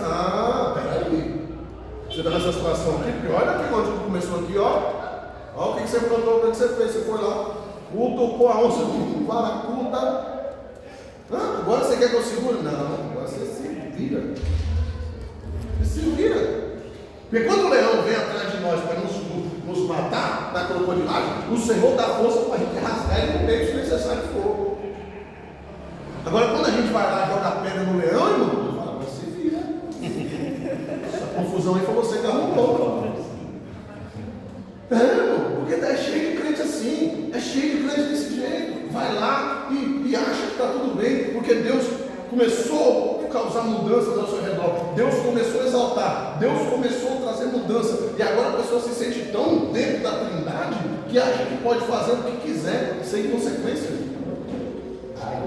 E não é só no meio dos crentes, não. A gente vê policiais fazendo: agora eu sou autoridade. Aí o cara pega na rua que mora, começa a bater nos amigos de infância, porque agora tem um lugar. Agora me respeita, porque agora vai morrer, feliz. Vai morrer, sabe a hora que você chega em casa, sabe a hora que você sai, sabe a hora que... Não. Se liga.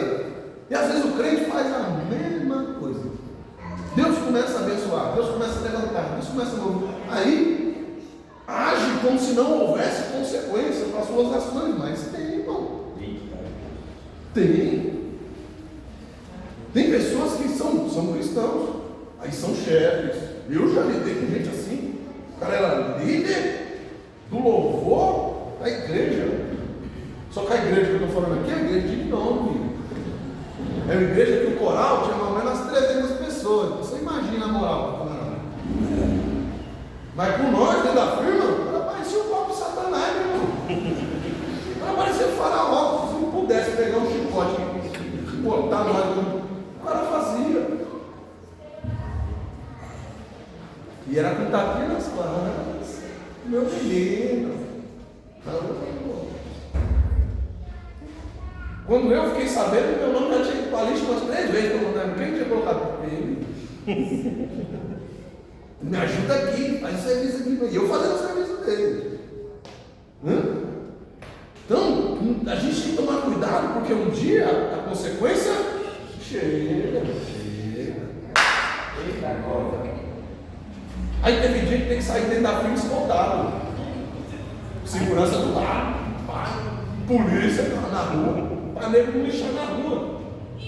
Aí chega na igreja, recebi um grande livramento. O inimigo está furioso, o inimigo está furioso com você, não vergonha a sua cara, irmão. Não vergonha a sua cara. Você provocou, você foi atrás, você fez, você cavou a cova. E há pessoas assim, dentro da igreja, irmão. A gente às vezes não consegue entender e ver e acreditar. E se eu não tomar cuidado, pode ser eu. Se você não tomar cuidado, pode ser você. É por isso que a Bíblia diz assim: examine-se, pois, a si mesmo. A Bíblia vai dizer que quando Sansão percebe que Deus não estava com ele já estava morrendo. Levantou para não, peraí, que eu sou autoridade, peraí. A Bíblia vai dizer, e não sabia ele que o Espírito. Olha, mas Deus me salvou todas as vezes, Deus me socorreu todas as vezes, Deus é comigo, eu sou ungido, eu sou separado, eu sou eleito, eu sou escolhido, eu sou homem de Deus, eu sou mulher de Deus, comigo ninguém mexe, em mim ninguém toca, até que não sabia ele que o Espírito já tinha ido embora. Que a nossa ignorância e a nossa cegueira espiritual não nos seguem de tal maneira que nós não percebamos quando o Espírito está se afastando de nós. Que a gente olha Davi e a gente fala assim: esse cara pecou, esse cara matou Urias, esse cara adulterou, esse Davi não vale nada. Mas Davi não chega diante de Deus e diz: Senhor, eu sou santo, Senhor, eu sou Deus do céu, Senhor, olha, tanto que eu trabalhei para o Senhor. Não, Davi chega para Deus e fala: Senhor, eu sou um miserável, aleluia. Eu não dei valor para tudo que o Senhor me deu, eu estraguei tudo. Deus, eu não mereço nada do que o Senhor fez por mim. Glória a Deus. Pode tirar trono, pode tirar reino, os meus filhos já estão virando as costas, pode arrancar tudo. Entende? O Senhor pode levar tudo. Eu só não quero perder. glória, glória, glória, glória a Deus. E Paulo, pastor fundador das igrejas. Ou só a gente que ama ovelha sabe, irmão. Pastor fundador das igrejas. Agora levanta a igreja na Ásia, levanta a igreja em todo canto. Agora coloca pastores para tomar conta. Aí levanta Timóteo para administrar tudo. Aí faz o quê? Para mim, isso aí não foi nada. Eu não tenho crédito de nada disso aí. Aleluia. Em momento nenhum foi eu. Aleluia. Foi a tua graça, foi a tua mão, foi o teu poder. Eu repudio tudo isso por perca. Eu não preciso de reconhecimento de nada disso aqui. O que eu preciso é terminar essa obra contigo. Eu preciso guardar a fé. Encerrei a carreira, não preciso provar nada para ninguém. É isso que Paulo está dizendo. Não preciso provar nada para ninguém. Agora a minha fé, a minha comunhão com o Senhor, a minha vida escondida nele, isso eu não abro mão. A gente não, irmão. A gente briga por lugares, a gente briga por posição, a gente briga por reconhecimento, a gente briga por fama, a gente briga por tudo. Só não briga pela presença de Deus. O diabo vem e começa a arrancar a presença. O diabo vem e começa a empurrar o mundo. O diabo vem e enche nosso coração de ira, de raiva, de ódio, e a presença vai se esvair. E a gente não briga por isso. A gente não luta. Cadê a luta da carne e do espírito? Não, a nossa luta é com a fatura. A nossa luta é com o dia 10, o dia 5, o dia 15, o dia 30, o dia 20. A nossa luta é com os dias de pagamento. A nossa luta é com as faturas de banco, de cartão de crédito. As crianças não sabem nada. Eita Deus. E o quanto a gente tem lutado pela presença. Aleluia. Eu já não faço questão mesmo. Mais um dia mesmo. Mais um dia mesmo. Eu não estou na escala mesmo. Tem outros lá que fazem. Tem gente aqui que tem compromisso semana que vem. Eu já estou sabendo. Pastor, eu vou. Amém. Deus abençoe. Tá. Ele vai na bênção. Tem gente que desaparece, não sei nem se está vivo mais. Aí chega aqui, né? Pai do Senhor, meu pastor. Eu não sou seu pastor, não. Não sou seu pastor, não. Não sei de sua vida, se você está, se você ama, se você é pai, se você quando você vai. Não sou seu pastor. Está pastoreando a sua vida? É outro. Vou nem dizer o nome para não dizer que é praga. Mas eu não sou. Porque o pastor conhece as suas ovelhas. Sabe quando as ovelhas não estão bem. Sabe onde as ovelhas estão. Sabe onde as ovelhas vão. Sabe o que está fazendo. Pede ajuda. O pastor ajuda e também é ajudado. Se preocupa. Foi onde, Jéssica? O que eu estava fazendo ontem? Pendurado, né? 12 metros de altura, o pastor pendurado da janela. Preocupado com uma ovelhinha lá, para não despencar lá de cima. Aí nós postou no Instagram, né, no Facebook, nós fizemos uma live, porque não precisa. Ninguém precisa saber. Ninguém precisa ver. Agora, o sentimento que nós estamos tendo pela presença de Deus, qual é? Se a gente vem para o culto e não sente a presença de Deus, ou não, e a gente simplesmente se contenta em culpar alguém, mas também você viu quem dirigiu o culto? Você viu como é que estava frio? Mas você viu também que o pastor falou no final do culto, como o pastor fez também? Então sempre tem alguém culpado. A gente nunca é culpado de nada. E a gente aceita, está tudo bem. Está errado, não. Porque eu tenho que lutar pela presença de Deus na minha vida. Como assim eu vim para o culto e Deus não falou? Como assim eu estou aqui e eu não senti? Como assim? Eu não estou lutando pela presença de Deus. O meu cântico não está fazendo a diferença. Como assim eu não louvei e está tudo bem? Está errado. Foi a Paloma que cantou. Eu gosto da Paloma, então eu canto junto com a Paloma. Foi a Águia que cantou. Eu não gosto da Águia, então deixa a Águia cantar sozinho. Eu estou cantando para a Águia, eu estou cantando para Deus, eu não estou cantando para Deus. Aleluia. Eu não estou cantando para os irmãos, eu estou cantando para Deus. Glória.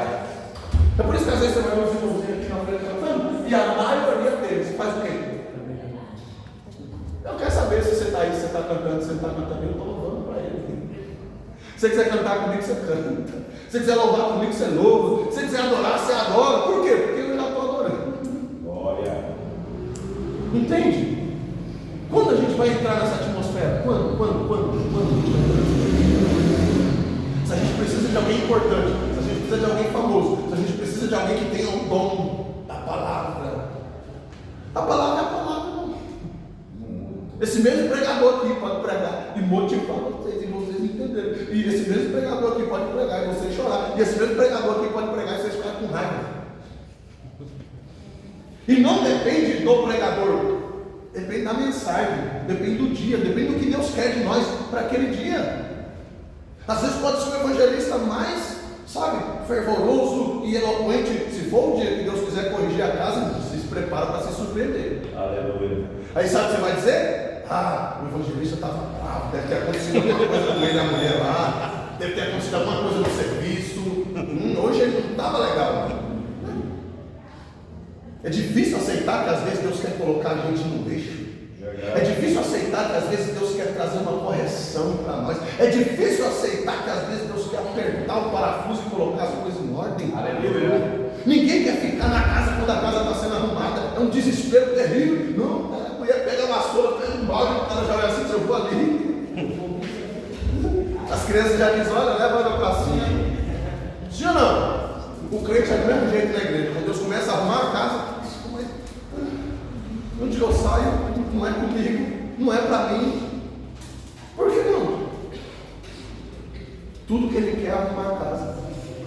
E às vezes vai ser incômodo mesmo. Às vezes você vai ter que levantar do sofá. Às vezes você vai ter que sair da sua zona de conforto. Você vai ter que deixar Ele passar. Aleluia. Vai ter que deixar Ele passar a bucha no seu coração. Deixar Ele tirar essa crosta que está na sua vida.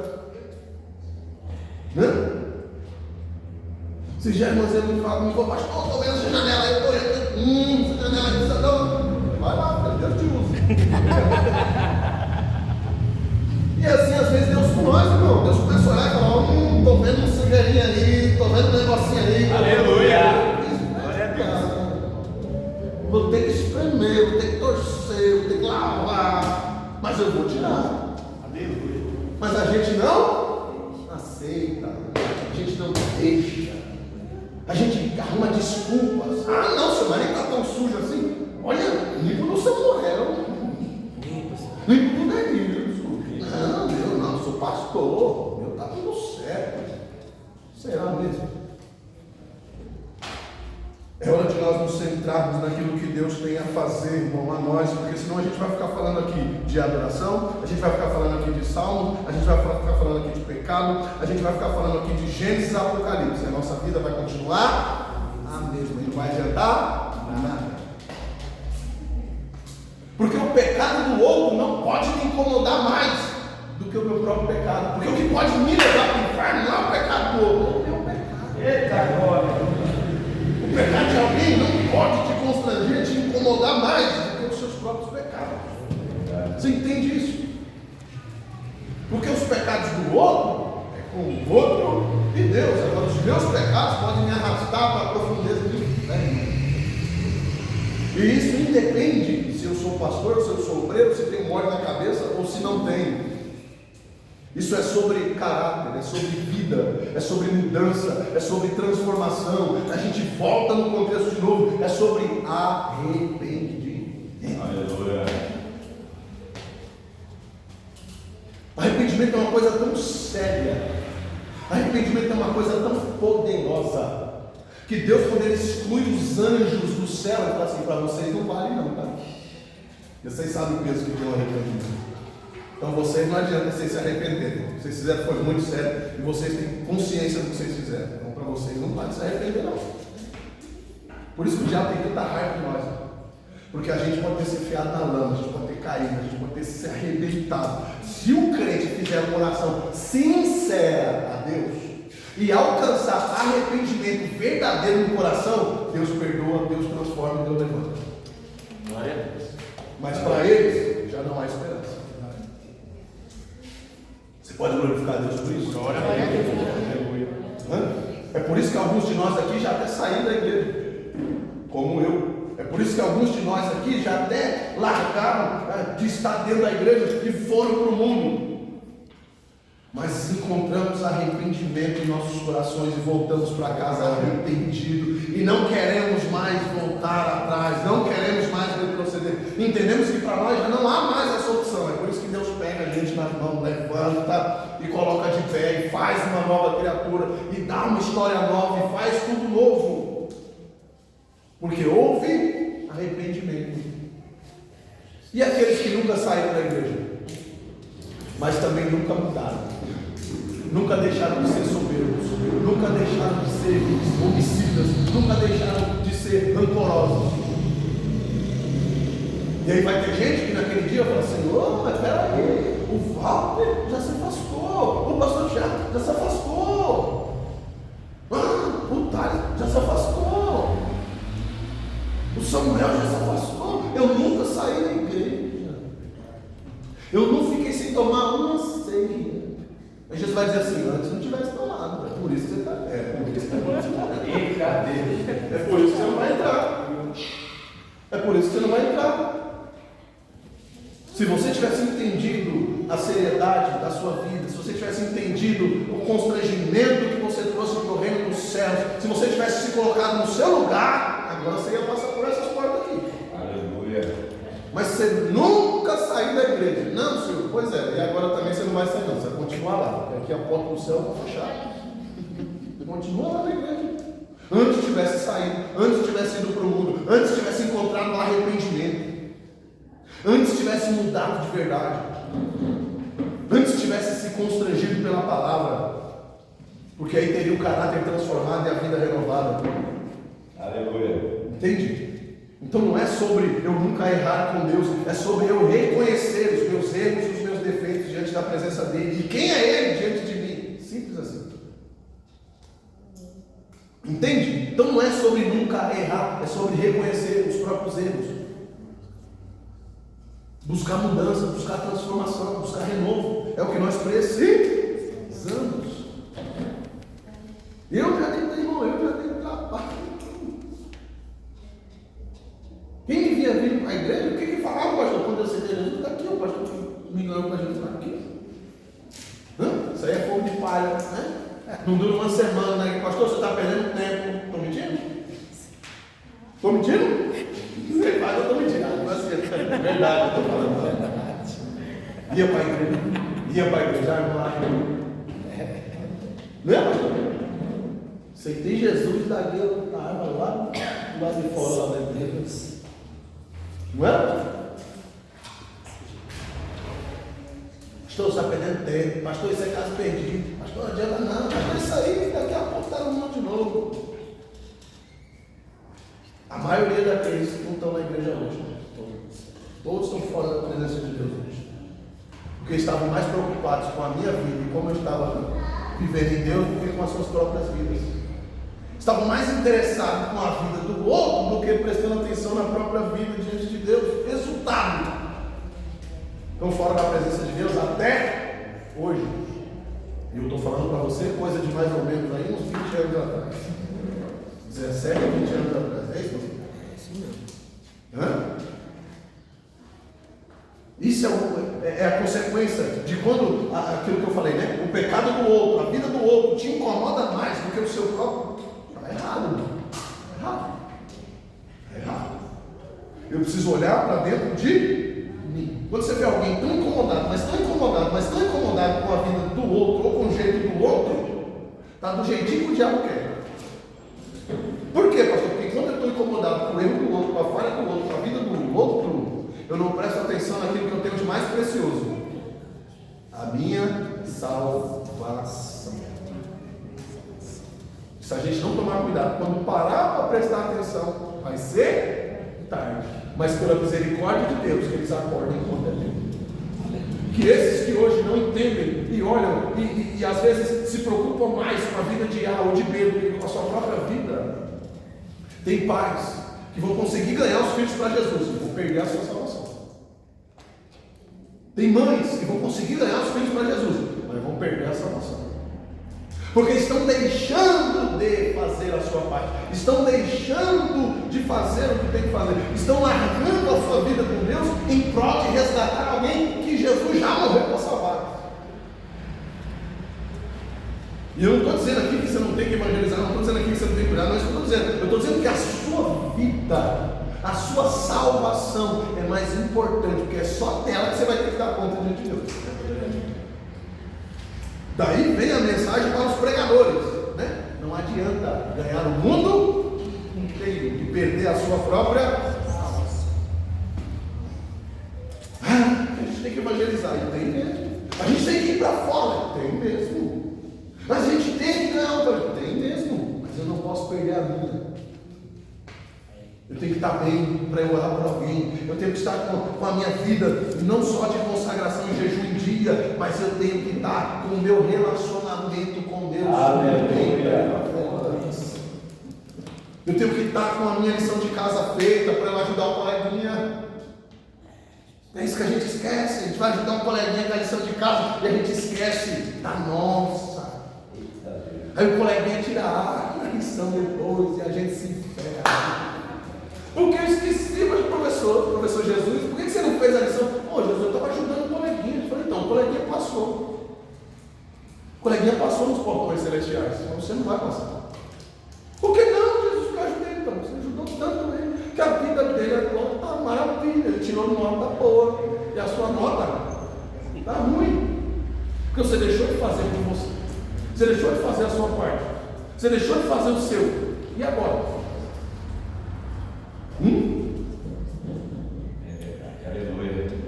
Isso é um alento, né, pastor? Até dos pais de família, que é a questão dos Salmos 3, o próprio salmista Davi lá diz: Pai, não deitarei teu direito, só o Senhor que faz habitar de segurança. Ele está tranquilo, mas o filho dele está perdido. Então, muitas das vezes, muitos pais se martirizam porque o filho não está no evangelho, porque o filho não está na igreja, mas o pai fez a responsabilidade dele. Você tem que continuar fazendo a sua parte. Eu vou continuar chamando para ele. E aí? Como você está? E aí? Mas o filho do pastor desviou. O filho, né? Hoje em dia, virou lésbico. Virou homossexual. Mas foi criado na onde? A Bíblia manda ensinar a criança, não manda ensinar o jovem e o homem. Porque o jovem já está com o caráter formado, ele foi ensinado quando era criança. Então o trabalho do pai termina quando o filho sai da adolescência, entra na juventude para virar homem, para virar mulher, o caráter já está formado. Aleluia. O trabalho do pai e da mãe é sustentabilidade, é dar condições de sobreviver, é mostrar o que é a vida. Não é dar o peixe na boca não, tá, pai e mãe? É dar a vara e ensinar a pescar. Aleluia. Tem um monte de filho de crente, de gente aí, que se os pais morrerem hoje, vai morrer de fome. Vai morrer de fome, porque não sabe entregar o currículo. Não se faz um curso, por quê? Porque não precisa, o pai dá tudo, a mãe dá tudo, tem tudo na mão, não vê nada, não sabe pegar um ônibus. Vai para o curso, é o pai que leva, sai do curso, é o pai que busca. Vai para casa, do amor, o pai que leva. Outro dia eu falei, meu pé, vocês estão achando que eu sou Uber? Olha aqui, meu. Leva na escola, você estuda ali, rapaz. Não, eu estudava lá no Eldorado, eu descia essa ladeira todinha. E para ir não era ruim, não. Era voltar, né? Quando ficar assim. Não estuda ali, o pai tem que levar na porta da escola, o pai tem vida, não? A mãe tem vida, não? E o dia que nós faltarmos, o que eles vão fazer? Eles vão ligar para quem? Eita glória! O dia que faltar nós, eles vão ligar para quem? Eles vão correr atrás de quem? Porque família, muitos de nós não tem mais. Porque aceitamos Jesus, a família que queria ficar no mundo, está no mundo, e aí? E a gente quer entregar o peixe na boca, assado já, né? Que é uma peixe sem espinha. Não é só o peixe na boca, é assado e sem espinha. Não, filho. Uma varinha aqui, o lago está ali, ó. Você bota a isca, você joga lá na água, quando está cru. Então, agora você faz uma fogueira, você bota passar e você come. Não estou dizendo que você não tem que ser um bom pai, uma boa mãe, mas estou dizendo que você tem que incentivar o seu filho.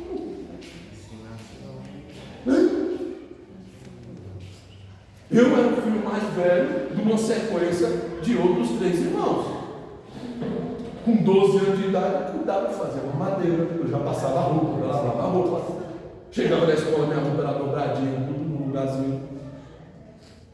Lavo roupa, cozinho, não morro de fome, não dependo de ninguém. Glória a Deus.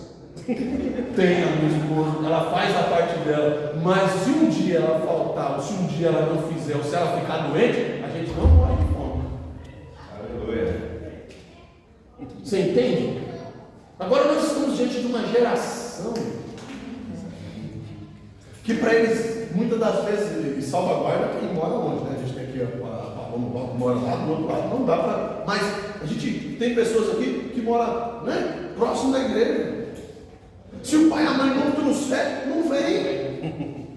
O que nós estamos ensinando para os nossos filhos? Como que nós estamos ensinando eles a servir a Deus? Condicionados a mim. Se eu não for, você não vai. Se eu não tiver, você também não está. Se não for salvo, eles também não vão. E se for salvo, ainda corre o risco deles não ir, porque você não ensinou direito. Você aprendeu direito, mas não está ensinando direito. Entende?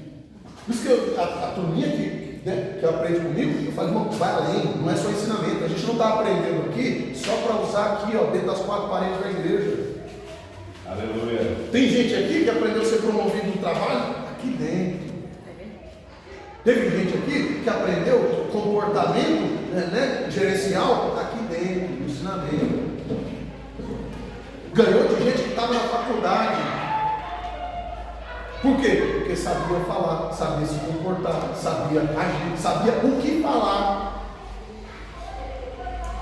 Entende? Então, às vezes, falta um pouco de gerenciamento nosso, falta um pouco de empurrar para a vida. Aleluia. A gente tem que cuidar bem da nossa família, da nossa casa. E cuidar bem não quer dizer passar a mão na cabeça e dar tudo o que eles querem, fazer tudo o que eles querem, não. Às vezes é mostrar para eles que a vida é difícil, que a salvação é individual, que se eles não fizerem a parte deles, eles vão ficar para trás. Ai, tadinho, não deixa meu filho lavar a louça que aqui. Oh, meu Deus. Aí vai para casa do coleguinha, chega lá, larga a cama daquele jeito, larga o prato na pia. Sabe como o coleguinha vai fazer? Traz esse camarada aqui.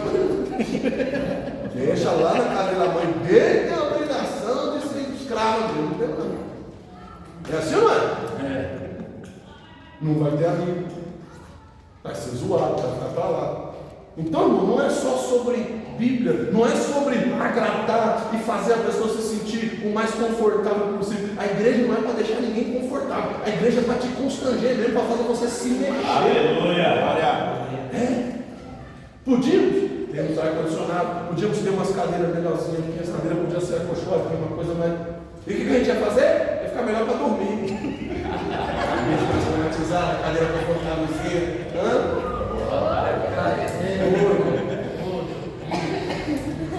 Ô pastor, podia ter umas cadeiras assim mais. Podia ter um colchãozinho também. Um cafezinho dentro, um lanchinho. Quer mais o que, irmão? Morar na igreja. Entende? Precisamos trazer o salmo, o cântico. Não é só uma música, é um estilo de vida. Oh, glória. Davi não vive sem fazer salmo, porque salmodiar não é um hobby, salmodiar é um estilo de vida. Eita Deus. Meus inimigos estão me perseguindo, mas eu estou cantando. Oh, aleluia. Eu estou triste, mas eu estou cantando. Glória. Está tudo dando certo, eu estou cantando. Parece que eu acordei com o pé esquerdo, está tudo dando errado, mas eu estou cantando. Glória, glória, glória. Os inimigos estão na porta da minha casa, você vai encontrar salmos. Mas eu estou louvando. Eu quero saber, irmão, porque o meu louvor, a minha adoração não é condicionada às pessoas que estão à minha volta, nem ao clima, nem ao tempo, nem ao que eu estou sentindo. Deixa eu falar uma coisa para você aqui, eu preciso quebrar isso uma vez por todas. Deus não precisa fazer com que você sinta alguma coisa para Ele provar para você que Ele está aqui. A palavra tem que ser suficiente. Glória. Se você quiser sentir, fique à vontade para sentir. Se você quiser pular, fique à vontade para pular. Se você quiser dar glória, fique à vontade para dar glória. Mas a palavra tem que ser suficiente. Sem você sentir um arrepio, sem você sentir o coração acelerar, sem você sentir nada. Não diz o neca de pitibiriba. Jesus estava cheio de poder, pleno, poderzão mesmo assim, tipo Hollywood. Jesus estava cheio de poder, sim ou não? Agora me mostra Jesus pulando e dançando que nem Davi na Bíblia. Não. Me mostra Jesus falando em mistério, em língua estranha na Bíblia. Tem? O máximo que a gente vê está ali, está comigo. Que Jesus não está falando em mistério, tá? Aquilo ali só está na língua que eles falavam lá. Então está tudo normal. Jesus não falou nada de estranho que eles não estavam acostumados a ouvir. É que na nossa Bíblia está escrito Talita cum, aquela frase não está traduzida. Aí depois na frente traduz. Quer dizer, menina, te digo, levanta. Mas na tradução normal, Jesus não fala nada de diferente. O que indica que ele está cheio de poder? Jesus não precisa provar para as outras pessoas que ele está cheio. Ele não precisa provar para os outros de que Deus está operando através dele. O que fala que Jesus está cheio? A verdade. Aleluia. A condição de vida que ele está vivendo. Tem pessoas que nem acreditaram no que ele estava falando naquele momento. Aí depois que Jesus sai, era ele. Meu Deus. Aleluia. Jesus está pregando, as pessoas que estão ouvindo não estão acreditando. Aí vem um cego.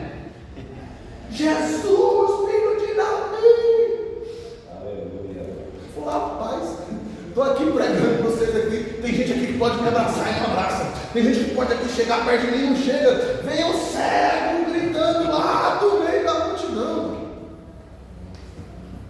O cego viu que ele era o filho de Deus.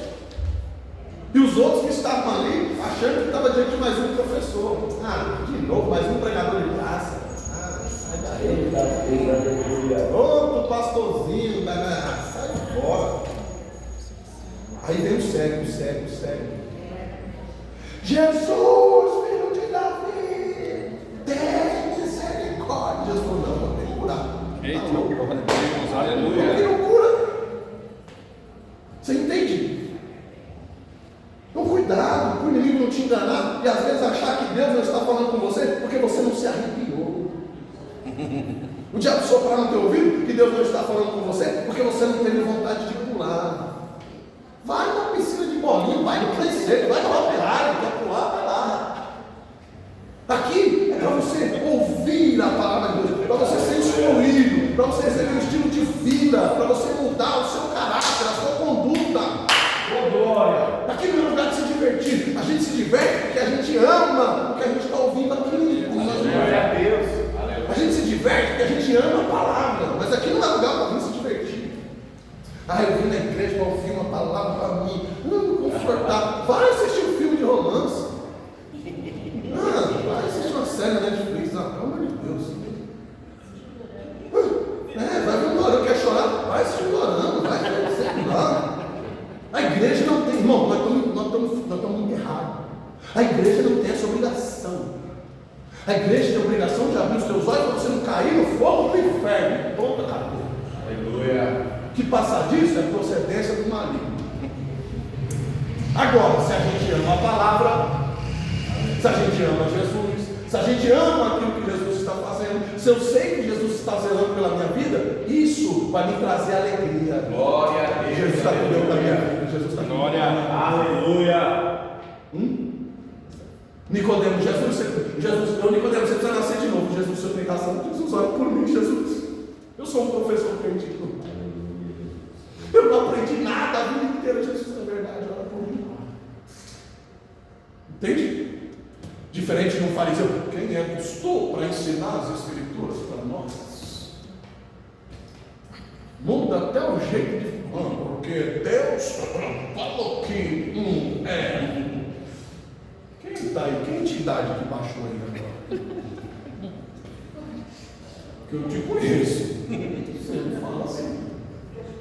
Uma coisa é ser tomado com a autoridade de Deus na hora que. Mas você vê que às vezes nem orou ainda, já mudou a voz.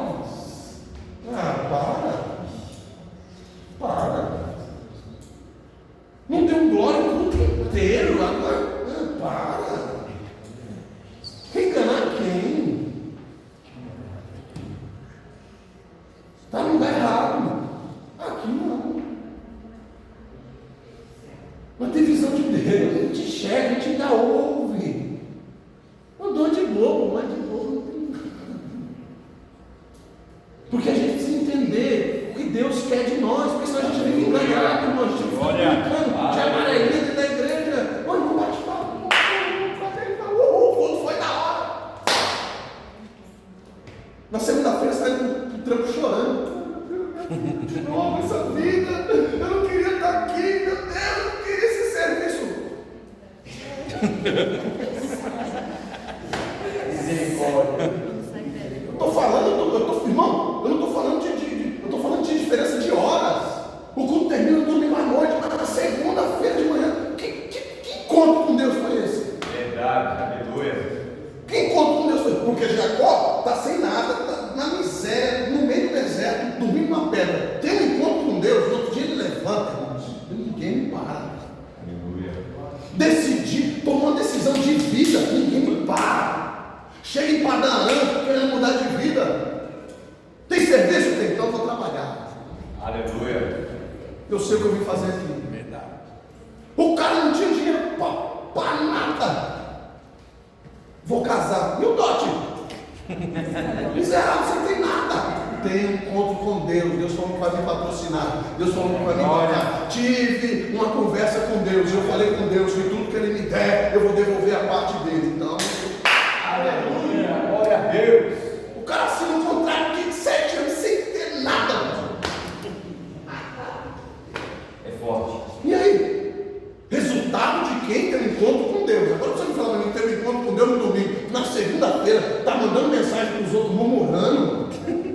Na segunda-feira está conversando mal do culto que sai no domingo, que diz que Deus falou. Que encontro? Que Deus é esse que encontrou? Jeová não foi. Não, o meu Deus não, porque o meu Deus não compactua com essas coisas. Teve um encontro com Deus no culto de domingo e está murmurando do próprio culto que diz que Deus falou. Para, tem coisa errada aí. Deve ser eu. Não, deve ter certeza que é comigo, não é possível, irmão.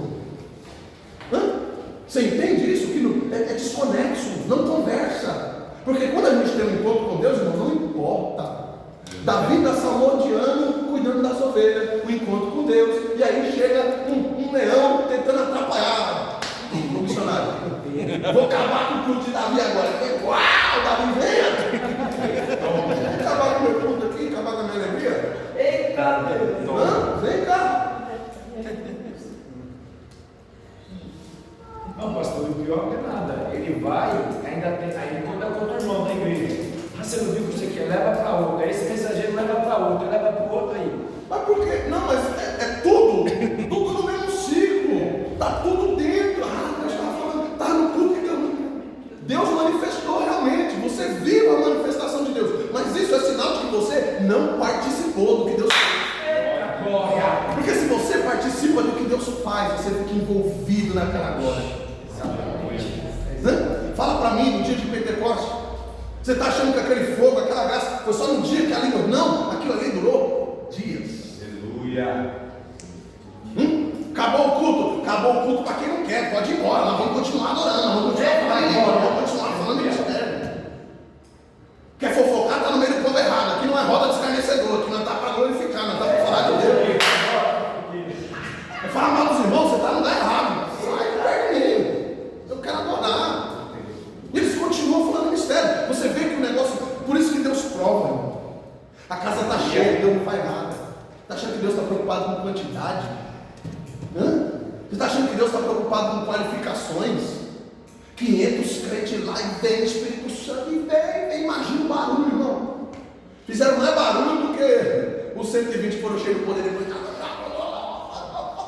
nada. Vamos embora. Que Deus nada.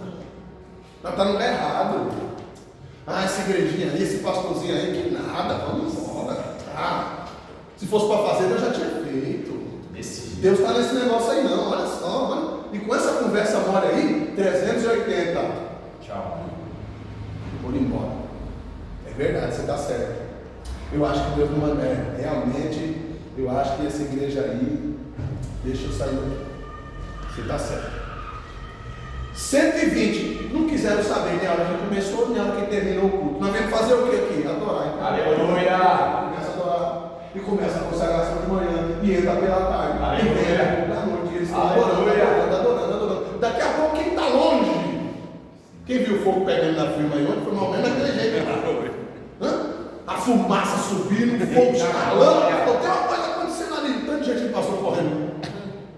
Eu fui ver a muvuca do povo antes do barulho do bombeiro e da ambulância. Passou um batendo de. Correndo. O que estava acontecendo? Os curiosos. Sempre isso puxa frio. Então imagine aquela leva do curioso. O que está acontecendo? Está dando fogo, está dando barulho. Chega lá os crentes, irmão. Glória a Deus. Aleluia. Mas no poder, no fogo, na glória. Por que nós saímos daqui? Por que nós saímos desse lugar? O que está acontecendo? O que aconteceu? Porque eles sabiam o que estava acontecendo. Quem não sabia o que estava acontecendo é quem não fazia parte da igreja. Aqueles 380 que saíram, ele sabia bem o que estava acontecendo. Aleluia. Aqueles que estavam de longe, estavam tão bêbados. Ah, isso aí é cachaça, não é possível não. Que alegria é essa? Eles não beberam nada. Eles não ganharam nada, não acertaram na Mega Sena, não acertaram na Loto, não ganharam na Mega Sena, não ganharam na Telecena, não ganharam nada, não ganharam uma carroça velha. Que alegria é essa? Isso aí é pinga, isso aí é cachaça. Aí imagina os 380, rapaz, fica quieto, você não sabe o que você está falando. Rapaz, isso aí é igreja. Era para eu estar lá no meio também. Aleluia. Era para eu estar cheio de Deus agora. Glória a Deus. Era para eu estar falando em mistério também. Aleluia. Mas eu entrei na roda dos esclarecedores. Eu não ouvi o conselho do Senhor. E é por isso que agora eu estou de fora. A demora de Deus é proposital. Tem muito proposital. É que nem na palavra das 10 virgens. Tardando o esposo. Então, tardar o esposo é proposital. Não, é. Só vai separar os meninos dos homens. É isso aí. Quem está o nome já diz propósito, irmão. É foco, é determinação. Se eu estou determinado em ver algo de Deus, em ver o agir de Deus, em ver o manifestar de Deus, eu não tenho problema em esperar. Ah, mas Deus prometeu, mas Deus falou. José, você vê José desesperado? Esquecendo de mim na cadeia, aquele infeliz, eu ajudei, falei do sonho dele. Ele está lá agora, dormindo do lado do rei, ele está servindo o rei, ele está dormindo na melhor cama, ele está comendo na melhor. Esqueceu de mim, aquele infeliz, aquele guindacho. Eu ajudei ele. Você vê José lá, José continua trabalhando, irmão. Ele lembrou de mim, era a minha hora. Aleluia. Você vê José cobrando dele depois, você, cara, você também, hein, meu? Não vou mandar no caso da cabeça agora isso aqui. Ah, você viveu lá, mas agora esqueceu de mim na cadeia, né? Agora eu sou governador, já agora vou mandar. Você vê José cobrando alguma coisa dele? Por que não? Porque ele entende que o tempo faz parte do processo. O tempo faz parte da promessa. O tempo é para amadurecer a bênção. O tempo é para amadurecer a promessa. Que verdadeiramente nós sejamos pacientes. Aleluia. Para entender o trabalhar de Deus. E nós estejamos verdadeiramente envolvidos naquilo que Deus está fazendo, não só vendo, mas participando. Aleluia. Não se contente em ver o que Deus está fazendo, queira participar do que Deus está fazendo. Aleluia. Queira estar dentro, queira estar introduzido naquilo que Deus está operando. Não se limite em aceitar se deixar de fora de algo que o próprio Deus está movimentando. Certo? Entenda isso, faça a diferença. Que ele está inserido naquilo que Deus está fazendo. Se for para estar envolvido na presença de Deus, pulando e cantando, nós vamos estar. Mas se for para se envolver na presença chorando, nós vamos chorar. Aleluia. Nós vamos ficar de fora.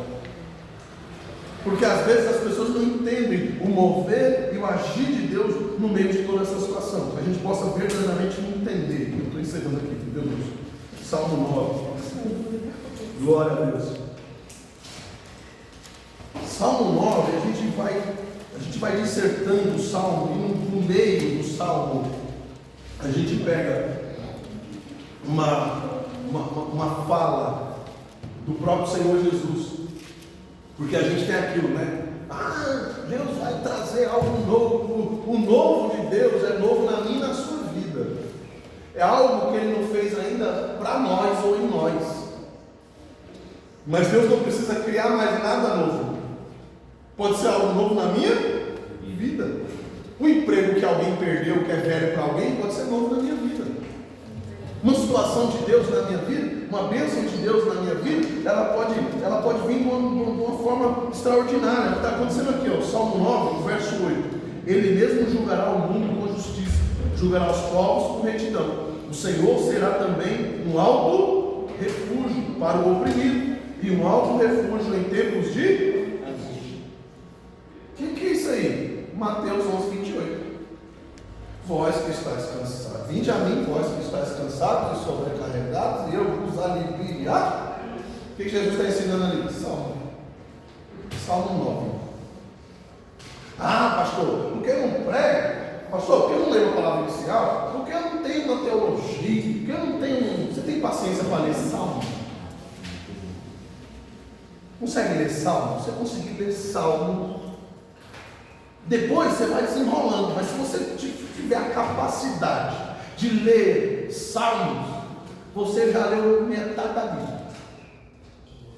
Isso é bem verdade, porque tem um amigo meu que ele só pregava salmo, só lia salmo. Hoje ele é pastor. Para quem não conhece, o pastor Luiz, que está lá em Caxias.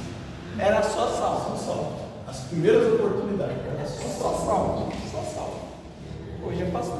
porque a Bíblia, o Salmo, ele é a relação de toda a Bíblia. O Salmo aqui é tudo que se tem nesse momento. Você tem que entender que aqui, ó, aqui não tem carta de Paulo, aqui não tem revelação de Apocalipse, tá certo? Aqui ainda não tem, né, completo os 5 livros de Moisés, mas já tem Salmo.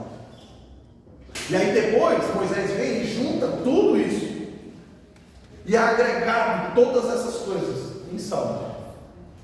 Então, Salmo é a conexão de toda a espiritualidade que você vê no Velho Testamento, está aqui dentro. Toda essa graça, todo esse poder que você vê revelado no Velho Testamento foi a partir de Salmos. Êxodo 20, que foram as pedras entalhadas, os 10 mandamentos, e Salmo, é tudo que se tinha.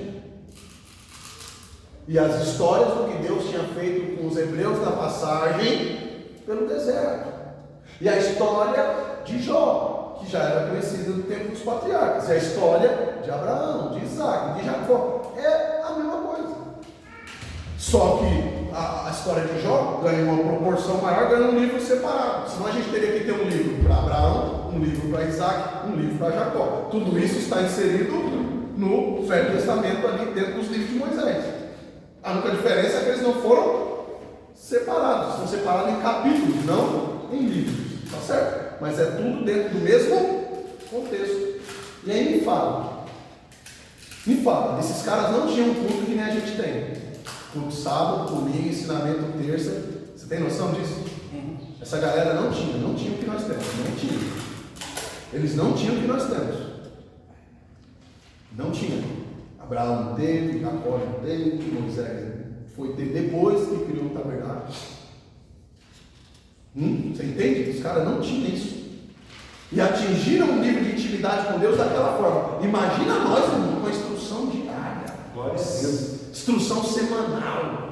Deus se manifestando no meio de nós sempre. Como que era para nós estar, irmão? Como que era para nós vivermos? Se nós atingirmos o nível que Deus quer de mim e de você, como que era para a gente andar, irmão? Cuspir no fogo como um dragão, né? Fala a verdade. Fala a verdade. Os caras não tiveram uma instrução dessa que nós temos. Tem gente aqui que estuda comigo já há 7 anos só de Efésios. Tem gente que estuda comigo aqui mais de 15 anos já. Mais. Como que era para nós estarmos? Entende?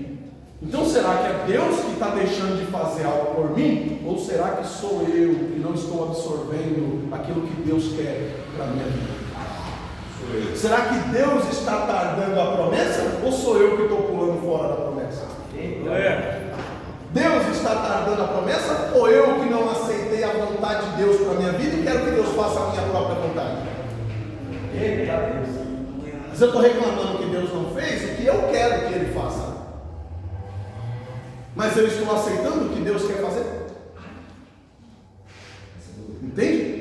Então fica para reflexão na nossa vida, que antes de cantarmos, antes de abrir a nossa boca em adoração, nossos corações estejam em adoração ao nosso Deus. Aleluia. Que aquilo que sair dos nossos lábios seja uma verdade nos nossos corações. Aleluia. Que aquilo que conseguimos transformar em frases, em versos e canções, seja verdadeiramente aquilo que está agindo sobre a minha vida, sentimentos e emoções. A partir daí, Deus se manifestará de uma forma extraordinária sobre a nossa vida. Amém?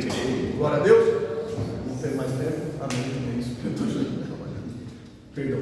Tudo bem até aí? Então, semana que vem a gente continua com essa questão aí do livro de Salmos. Tudo bem? Curvar a cabeça. O pastor já faz a oração com Jesus. Faça isso. Amém? Oramos, Senhor.